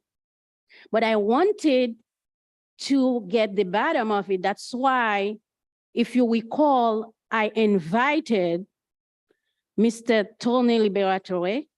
I invited the representative of FAJ, the first firm that has conducted the first feasibility study, to ask questions, but I was prevented. The solicitor couldn't let Mr. Tony Liberatore speak. And I felt there's something that wasn't add up. But at that time, I felt like because of the power of misinformation, it was like I was the person that was being difficult. And I was singled out by the administration. I was called, the Mayor Hopkins put out press release to single me out. He calls me an impediment to his administration. But that didn't stop me to continue to put this in the docket because I want to see the truth. I want to see transparency. So many things that doesn't add up. But one thing I know, my constituent, all the constituent, Ward 1, Ward 2, all people in Cranston want to keep the current size of the Budlong Pool. So if we want to rebuild, we want a new pool, it has to be the current size of the pool we have right now, 9 feet deep. This is a pool for diverse community, any age, any level, whether you are a beginner, whether you are a medium, whether you are a professional, there's something for everybody. And that's why we want to preserve. We want to preserve that. And that's why I never, even though I was at time, I fell down. At time, I was people calling me, how are you doing? Because at time I was crying. I even have the mayor harass me with text message, calling me liars. But when I sit down with my people, my constituent, we are getting to find the truth. I know the truth. I knew the truth. And that's why I kept going. So today is a good day. Today is a good day. The people come. Those are work of weeks, months to get this. Those are not fabricating. Those are communication that was doing people in the administration. Keep it low. Don't say it out loud. When I request every month, when I request update, I felt insulted because I wasn't taken seriously. Because they lying to me, they give me misinformation for all of us because my voice didn't matter. But I never give up because I thought all of us matter once we all find the truth. And tonight, it's a good night. I'm happy because of the work that has been done with the people, with the community. We start to see a light of truth here. And I will reiterate my position. I oppose Mayor Hopkins' plan to reduce Budlong Pool. We allocate $4 million for Budlong Pool facilities. If he wants to do a new pool, he has to be the same size, period. This is not an individual project for Mayor Hopkins. It's the people's project. It's our project. It's our asset. And I know I'm not mad. I was mad. I was so upset. I spent weeks so down when I felt I was so being disrespected. But I never give up. And I know the truth will prevail. We're going to get at the bottom of it. So I'm waiting for the report. I'm waiting to know how much it will cost for repairing the pool versus the cost to build a smaller pool. I would like to see this data. We don't have it. I would like to know how someone can access the pool without joining the pool. I would like to know how you tell me the pool is leaking and groundwater coming at the same time. I'm not an expert. I want to an expert explain me this particular phenomenon. So you have a pool that is leaking, and at the same time you have a hole that pouring water inside. I don't know how it works. So I would like to know that. Those are things, facts I would like to see, how we can explain, okay, it's one study says 40 to 60 gallon water per minute. So I know I never come to do the math. I have the math and I keep quiet. I'm looking. Now someone says, oh, it's 20 or 250. And I know all of those reports are not credible. There are so many flaws. It's like you hire someone, you pay someone to tell you, this is what I want to do, this is what you have to tell me. That's how things work. You want a study, you already have your result, but you have someone to tell you, this is what I want you to tell me. We spent $30,000 for a first study. Now we pay, I know there were requests for $350,000 for another study. But the first study, probably the person didn't understand the direction well, but make a mistake, probably give an option. The option says the pool can be repaired and ADA compliant without bending. It is written white and black. We are not fools. So I don't know what is the agenda is, and that's why we need to get, thank you, Cranston residents, to come tonight. We spent hours, I know they spent hours, night to get to the bottom. Go back, that's why we know some of our videos have been cut off. And that's we need to get at the bottom of it. Who has the power? Who has the power to go to the YouTube video meetings to cut it off? Some of the things that have been said in our videos when we have the meeting have been missing. So we gotta get at the bottom of it. So I know this is here for council, council member communication, and thank you, President Marino. You put it for communication on your council president communication. And this gonna continue, as I mentioned. I promise that to my people. I promise that to the concerned resident. I will not give up. I will keep pushing because the truth must prevail.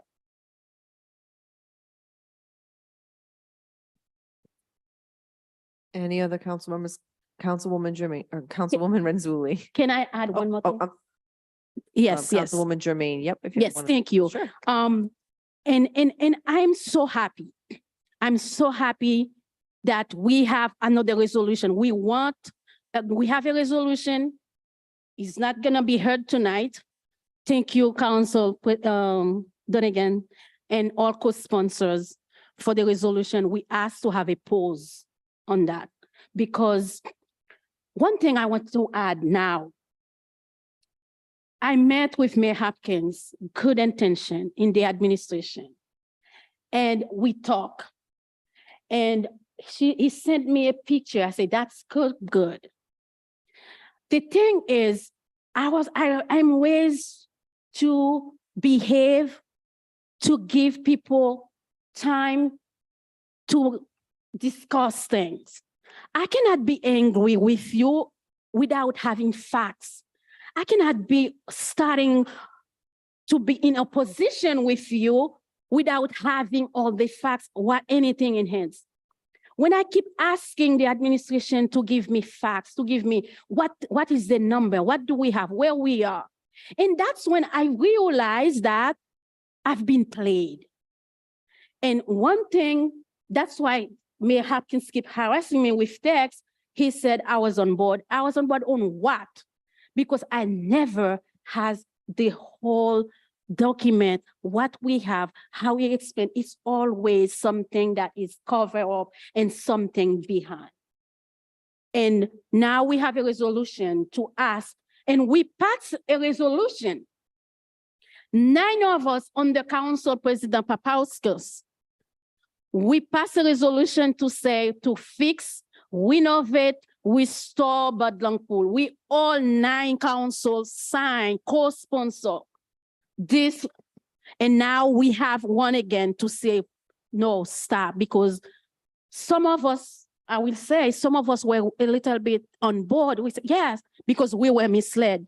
And tonight, everyone is not about political. He said, it's not about political. He said about respect. Whether you are Republican or a Democrat, we all need to be respected. Because when we say yes to our constituent, we have to keep our word. When we say no, when we vote for something, we have to explain it. But misleading and conceal information to us. But I knew, that's why I kept going. We will continue. Resolution will be heard on September 11. And I invite all our people to continue to come because we need to get the truth. And I believe Budlong Pool can be fixed. We can have the money, ADA compliant. The foundation is already there. Join the pool, everything. We move everything, keep the same size of the pool. Thank you. Thank you, Councilwoman Jermaine. Councilwoman Renzulli?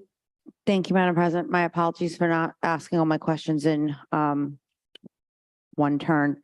But I would also ask from the administration when we get this chronological timeline and the cost, if there can be cost estimates to operating the pool, as in the new, smaller, but I think still significant sized pool. If there obviously is going to be estimates, we have to know how many people are going to staff it, what's going to cost going forward, chemicals, et cetera. They have a form because we operated the pool before, and how much it would be going forward, keeping the footprint of the pool currently and just repairing it. I just want to know if, one might be less expensive than the other now, but going forward, every single year, we don't have this opera money to operate the pool. So I think it's important to know for our budgets going forward, how much it's going to cost every year to operate all the options that we're going to get, including if we're going to get a splash pad, because it's going to cost something. So we have to know. And I don't know which one is going to cost more, but I want to know. I would also like to see if, and I might have to put in an APA request for this, the records from the past administration, because this pool has not been open under this administration, how many people were going, and the records for maintenance, and what there's something missing here, and I don't know what it is exactly, but we have two Parks and Rec directors that came forward today, and I would say they're both experts in their own rights on this pool, and they're saying different things. So I'm not going to call anyone a liar at this point in time, because that wouldn't be fair to do. But we have two experts, essentially. There's going to be more Parks and Rec directors out here that's work for the city of Cranston. Maybe they can come forward too, and we could have a little panel. I don't know, but there's something missing here, and I can see both sides. I can see why people want to keep the pool as it is. And I can see for the same reason why we're not repairing Gladstone School. We're building a 21st century school because new stuff lasts longer, and there's new ways of doing stuff, and there's energy efficiency, and there are other options. We can agree to disagree, but we got to get a pool. And like Vice President Vargas said, everybody wants a pool. And just so we're clear, pretty sure the mayor wants a pool too. It's not the same exact pool some other people want, but he wants a pool. And if we keep slowing this down, we're going to have no pool. I don't know who the next mayor is going to be. I don't know if we're going to have a pool then either. We just might have nothing. They might fill that in with concrete. Someone might buy it, develop it into something else. So we have to stop going around in circles. I do know that we do want the truth. We want these records.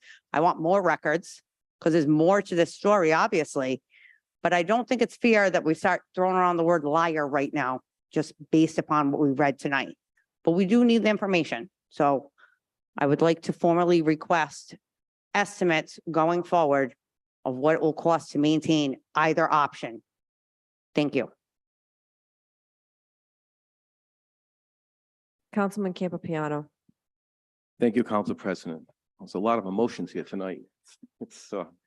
I did prepare some things, but then I want to address a couple of things that I heard. First of all, with the groundwater, I'm just going to take a logical look at this. If you drive by the Bunlock Pool, which I've done many times, and you look at the water in it, it's level with the pond across the street and the stream on the side. So that leads me to believe that it is groundwater. And also, if it wasn't leaking with the rain and the snow and everything over the last 3 years, it would be full and stay full and go over. So there's got to be something that's keeping it at that level and at that point at all times. It was built in the 40s and it was made out of cobblestone and never was designed to have a liner. Liner's not a great thing to have in a commercial or public setting. They rip, it's just not a good thing. Another thing that I heard in Chambers, though, Buckland Street. I went by that pool and that splash pad, and I know somebody who works right up the street and they go by it every day. And I asked him, I said, can you send me pictures? Can you let me know what's going on, how many people are in it and what's going on? And he did. And he said he would see at least twice the amount of people on that splash pad than he did in the pool. So I think that is a current trend that's happening.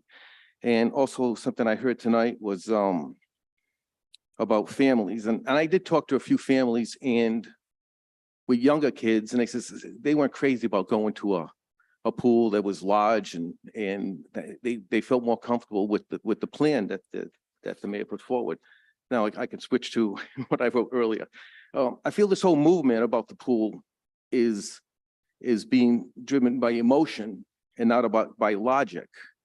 And when you make decisions on emotion, they're not always good ones.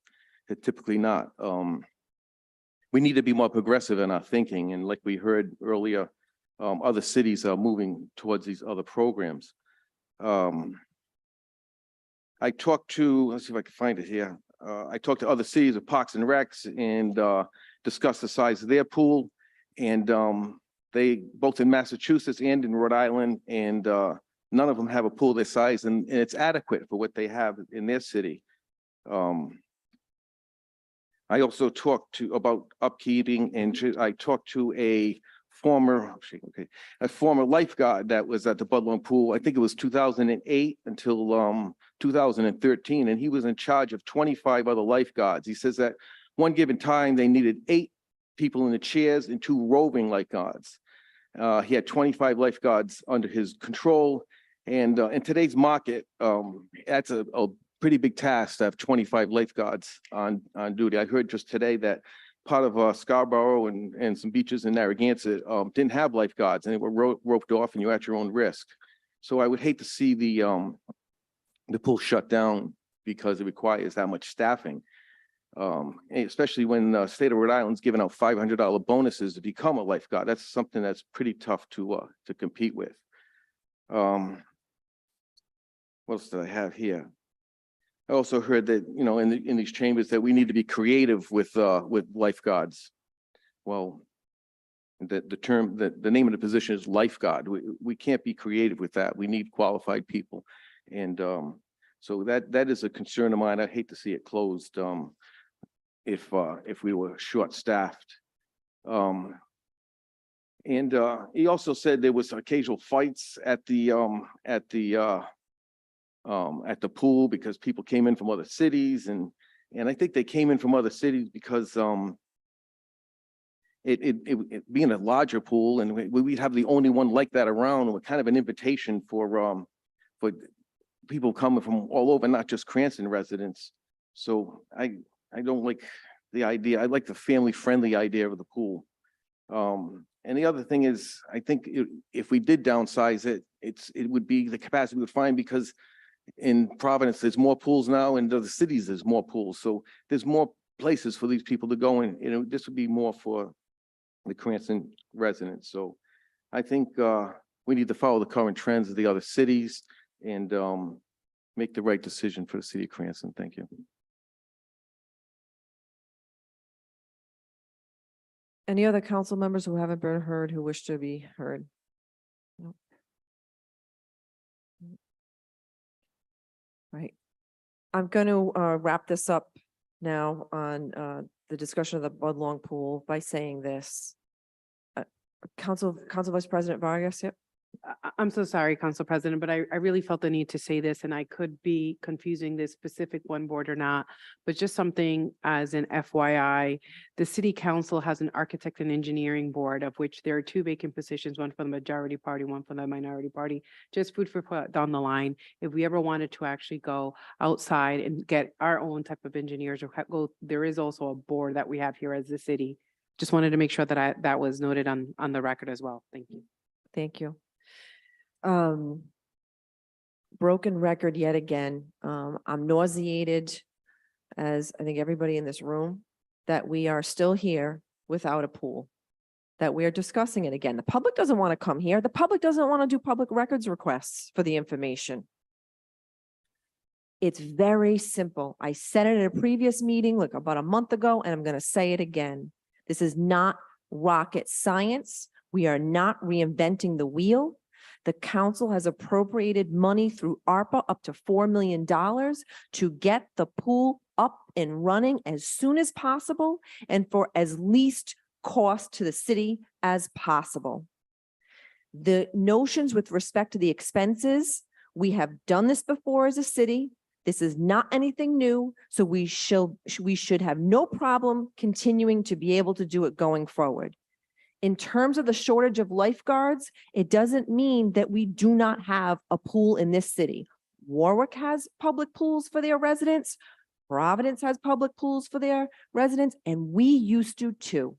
And there is no reason why we can't.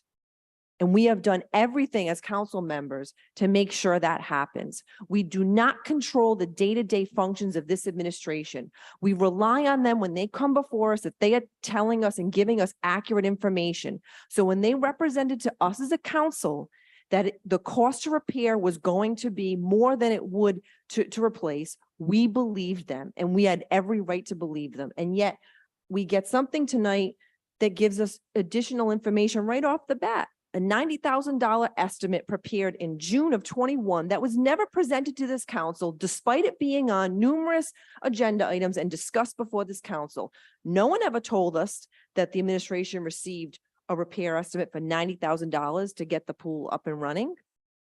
And let me be clear, whether or not this is accurate or inaccurate, I can't sit here and say, because let's be clear, we were never once told about it, never once, despite discussing it time and time again.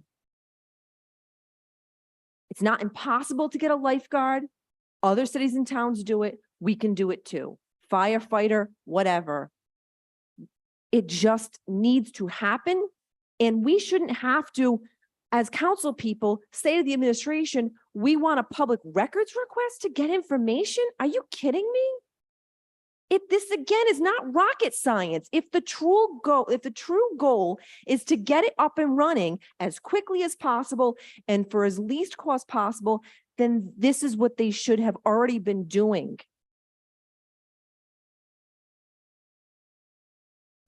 Council, Go ahead, Councilman Ferry. I'll be short.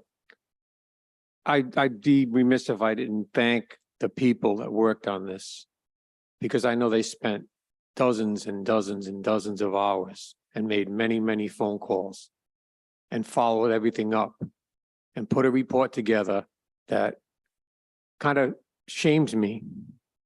I feel that we've let the people down because we couldn't get to the bottom of this.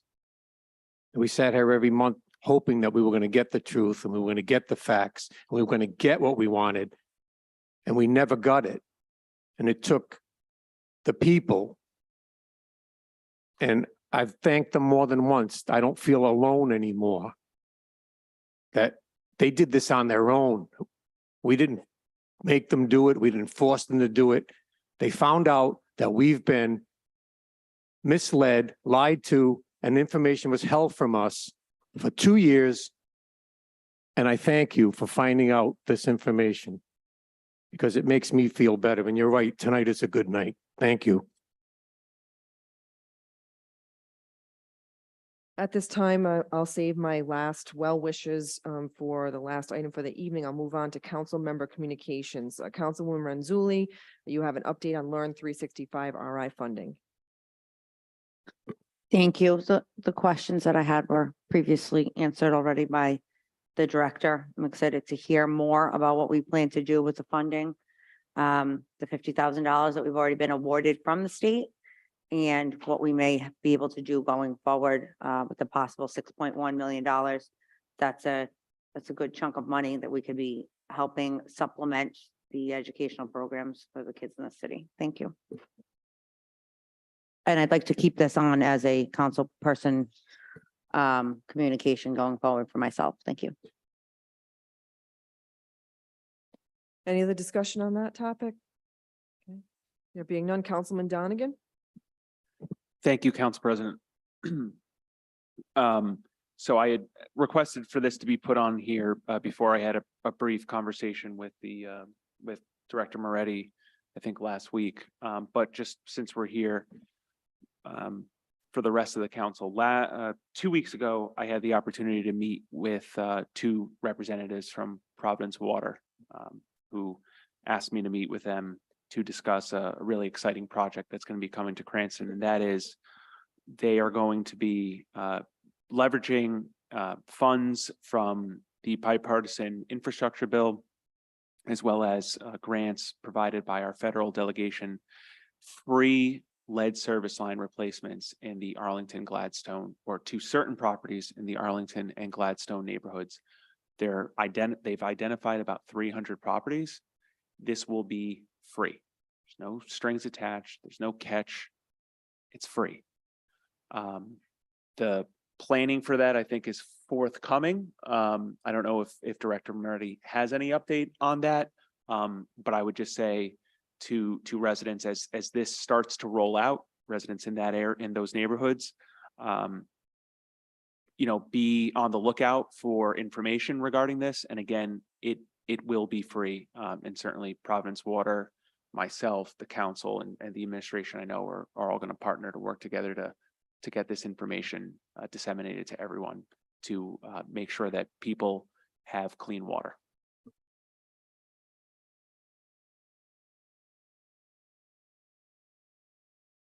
Well said. There is no updated information, but as you alluded to, there'll be a schedule of public meeting or meetings for the residents of the neighborhood. And once we find out with Providence Water, we'll get cleared with that. Certainly we'll work together, Councilman. Thank you, Director.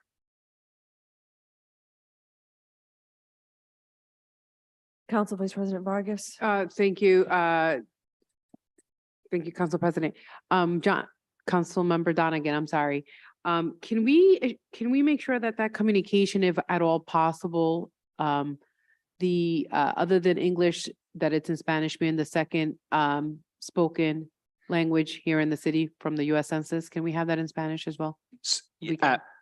Council Vice President, absolutely. So they had already been planning on doing English and Spanish, and given the area that they're going to be working on first, because I understand there could potentially be other phases, they are also going to send it out. I suggested also sending it in Kimmer. That way it's available in that language as well. Great, thank you.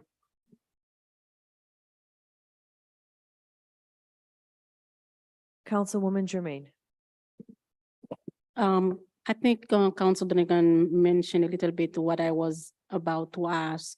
It's gonna be as a pilot program that's gonna be conducted in Ward 3, and if also it's gonna be for like other Ward 2, Ward 3. I know that have the same problem with lead.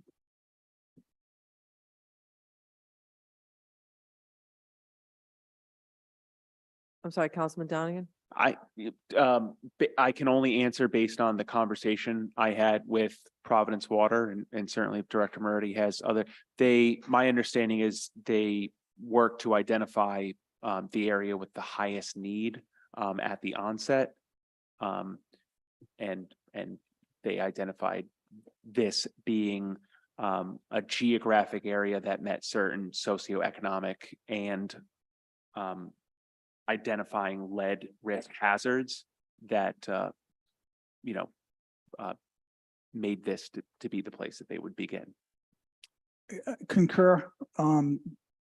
This is the only thing, certain areas, certain streets in Ward 3, particularly in the Laurel Hill area, is what they've identified. They haven't identified beyond that. So we're they have their analysts who work with the government and the funding, that they determine that. It's not one of those things the city has had any input per se, but certainly happy to facilitate. But I'm not aware of any other areas that they're looking to get into at this time.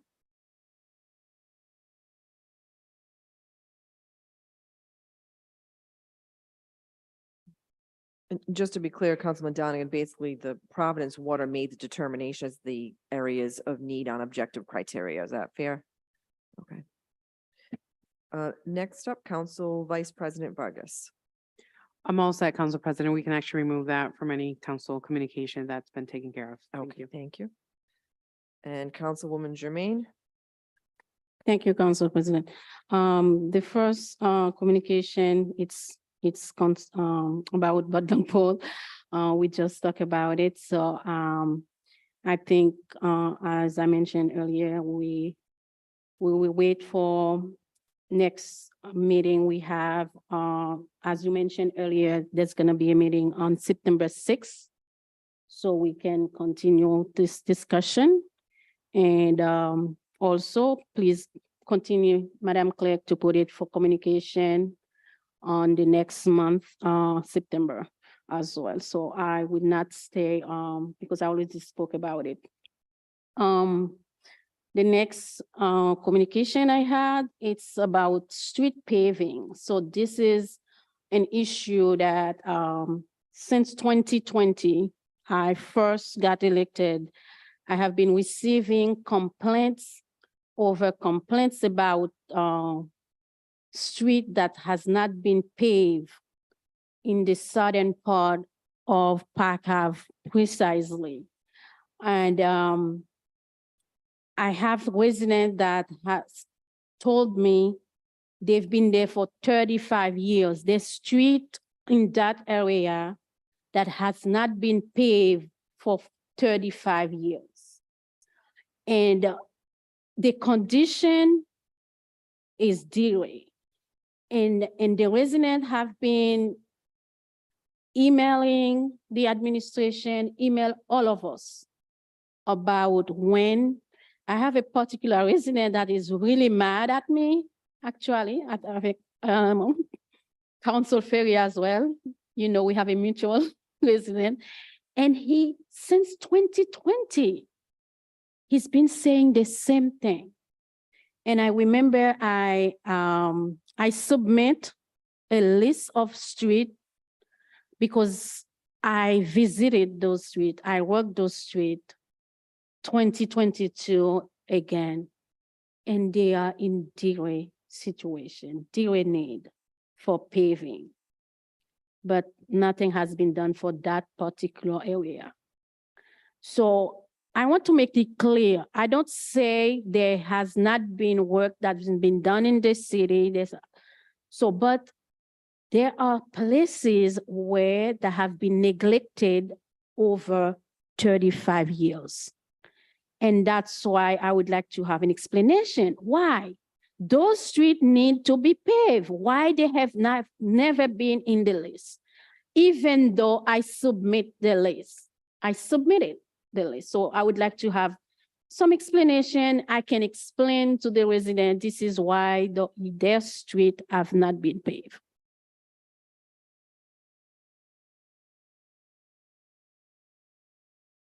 I think we all can agree, everybody wants everyone's street to be paved. And that's what we hear day in and day out in terms of requests. There is a rating system, as you are aware, that's made public, that rates the streets in terms of their severity of disrepair. And that's available, particularly the streets in Ward 2, South of Park Avenue, are rated kind of higher in a good way than many streets in the city. A couple of things to point out over the last 3 years.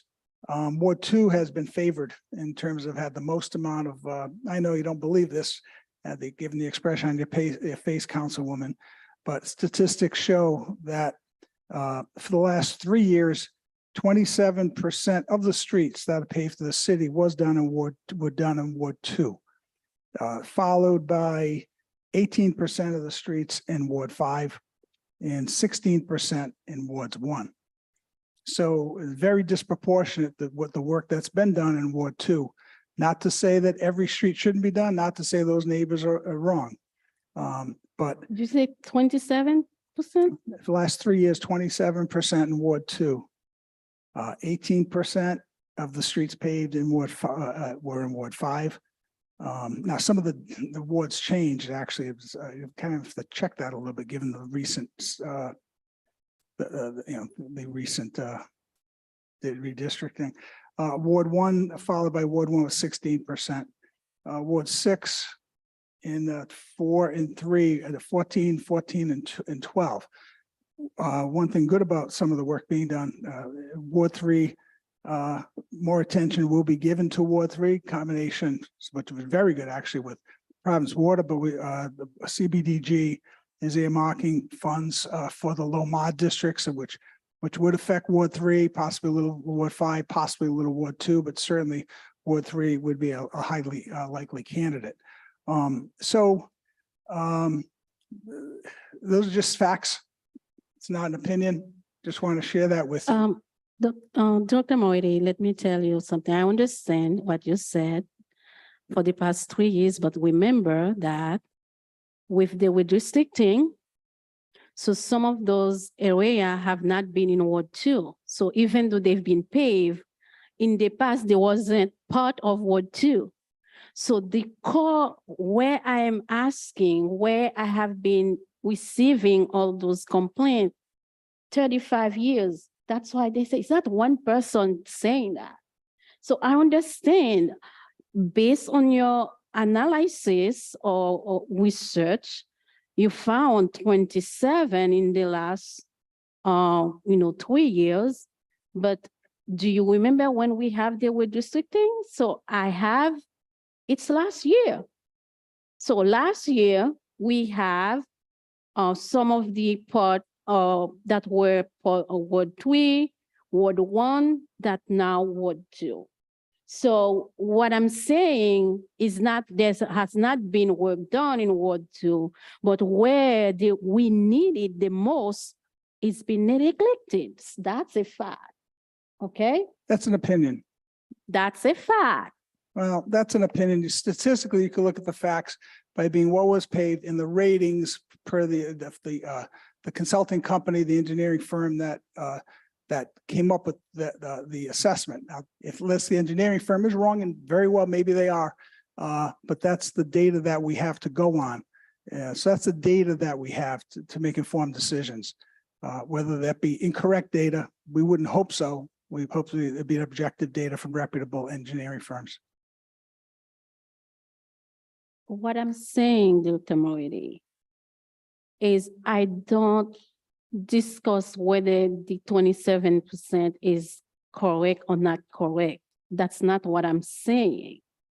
What I'm saying is, since 2020, I have resident in area like Garden Street, Grace, Richard, Clarence, Magnolia, Woburn, Greenwood, all of those streets, Arthur, right in the South Park Avenue. Okay? Richard Street, all the way down. And they've been telling me their street have not been paid for 35 years. This is what I'm asking. I don't say to the number you gave me, 27, is not correct. But what I'm saying is, since 2020, this street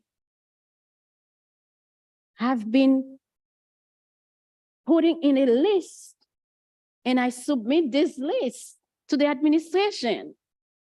None of them have been paved. Okay, I'd be happy. So that's a fact. I'll be happy to take that list and take another look at it relative to the ratings and how they stand with other streets. Happy to give that another look for those residents. Thank you for taking it into consideration. You're welcome. Excuse me, Councilwoman Jermaine, before we continue forward, just for a matter of procedure, according to our rules, it's 11 o'clock or thereabouts. So we just need to take a motion to extend the meeting in half-hour increments. Hopefully we can wrap it up in the next half hour. Motion to extend the meeting to midnight. Second. Oh, half-hour increments according to the rules. I. 30? it's- Okay, I'm 30 following minutes. legal Motion. counsel. My motion to extend the city council meeting till 11:30 PM. Second. Any discussion? There being none, clerk, please take the roll. Councilman Ferry, Yes. Councilwoman Renzulli, Yes. Councilwoman Jermaine, Yes, Councilman Donegan, Councilman Campo Piano, Yes. Council Vice President Vargas. Yes. Council President Marino. Yes. Okay, now Councilwoman Jermaine, unless Council Vice President Vargas had something relative to what you had just stated. Go ahead. Thank you. I know the administration director, you had provided us with the street paving list. Is that street paving list of streets that are to be paved? Well, sorry, that were paved in 2022, 2023 To date, yes. date? And it's a work in process. There could be more streets paved for the remainder of 23. It's being assessed now. Looking at funding, looking at, a lot of times we'll identify some streets, but utility, we have to work with utility companies to look ahead when they're going to be doing work. We don't want to we want to avoid as much as possible paving streets that are going to be dug up in the near future. So there are no decisions. There probably will be another $600,000-700,000 spent, which is probably a cluster of streets. We just, for economies of scale, we do not, unless under extraordinary circumstances, bounce the pavers, the paving people all around the city doing one street or two streets here and there. It's extremely inefficient, extremely expensive as a result of doing it. So you would do clusters of streets or we tend to do neighborhoods or several streets in a neighborhood. Thank you. I'm asking because I know there was a few streets that I think like Woman Jermaine submitted. I believe I submitted it based on just constituents that were reaching out. There was no specifics that I just picked randomly, I want this street or that. It was really based on the concern of constituents bringing it to my attention. I didn't know if you had a list of what was going to be paved between now and whatever we have left in terms of paving, given the fact that I know winter's around the corner. And if not, providing that score sheet in terms of the streets throughout the city. I believe one of the former directors. Mason provided us at one point a list that had, I believe, a score number. And we were told that for each year that goes by, a street is deducted 10 points from each street. That's what I was told by the, I believe one there's of a the former deduction, but I'm directors, not sure right? the And amount. so I don't don't know think if 10 that points, could but- be shared or if that was, I don't, my memory is failing me right now. That was part of the list that I think one of the ordinance that Council Member Marino had also sponsored in terms of the street paving list being published. I could be wrong, but I'm just curious if we can get a list, or at least I can get a list from my ward. Particularly that, because I also had areas where there has been in the past conversations on CDBG funding around like Smith Street, Bayview Ave on the Brush Street side that falls under that category.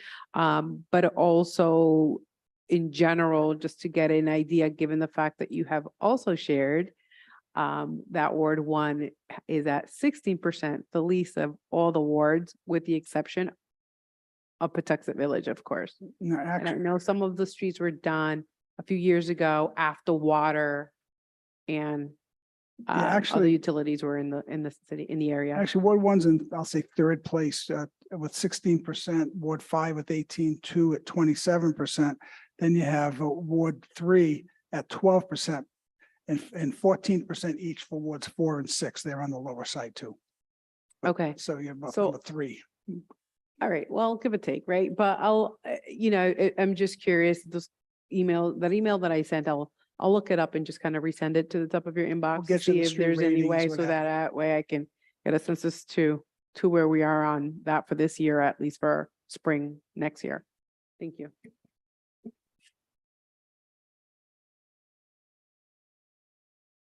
Okay, Councilwoman Jermaine.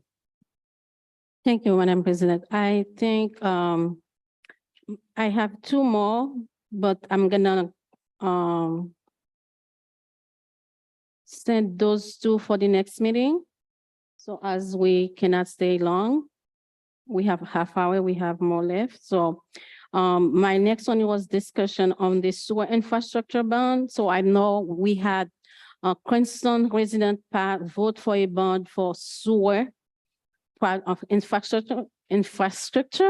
So if we use this money, because we have a big problem, that's the next one is connected to my next communication, which is flooding issue. And we have a sewer problem right in this neighborhood where I was talking about paving.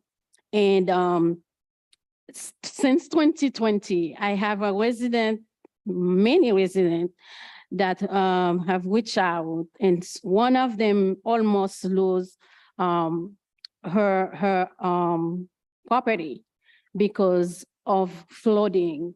And she has to take on the responsibility by herself to fix, because we have a water issue over there. So it's two things really connected. So I would like to know how much money we have in this bond, if we use it or not, if we can now initiate a project for the sewer issue we have. So that's why I have it there. But I think I'm going to ask Madam Clerk to put those two communication for next meeting. Madam Clerk, can you put it in Public Works? Yes, please.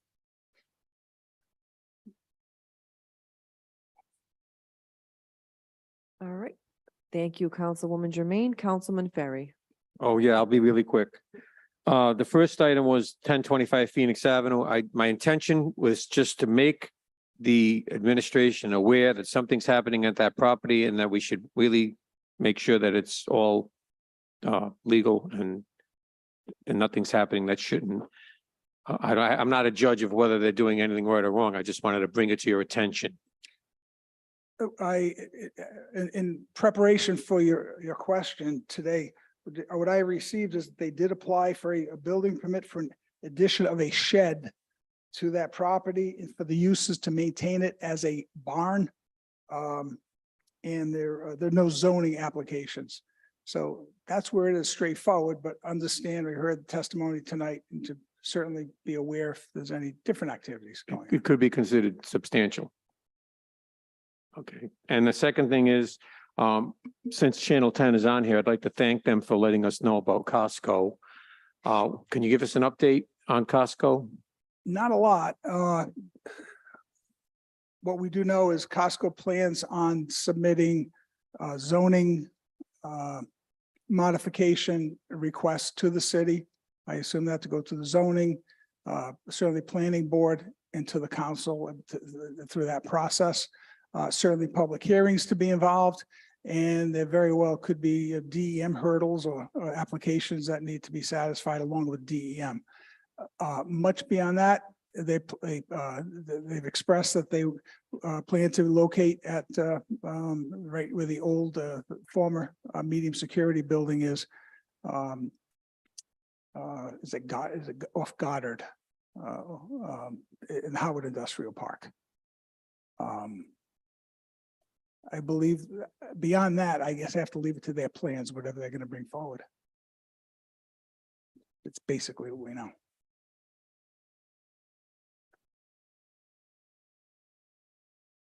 Motion to adjourn? Nope, too premature. There's more? That's Mark. Oh, no. Oh, All right, next, council business matters carried over. There are none. Before I take motion on the new business, just wanted to wish everyone a happy end of summer, a happy welcome to fall, and best of luck to families, students, teachers, everybody going back to school in our city and across the state. That's it. But well wishes. Yeah. Next is the introduction of new business. If we can have a motion to take the new business matters as a block. Second. Any discussion? There being none, clerk, please take the roll. to take Councilman as a Ferry, block. yes. Councilwoman Renzulli, Yes. Councilwoman Jermaine, Yes. Councilman Donegan, Councilman Campopiano, Council Vice President Vargas, Yes. Council President Marino. Yes, and next, can we have a motion to move this block to their respective committees? So moved. Second. Any discussion?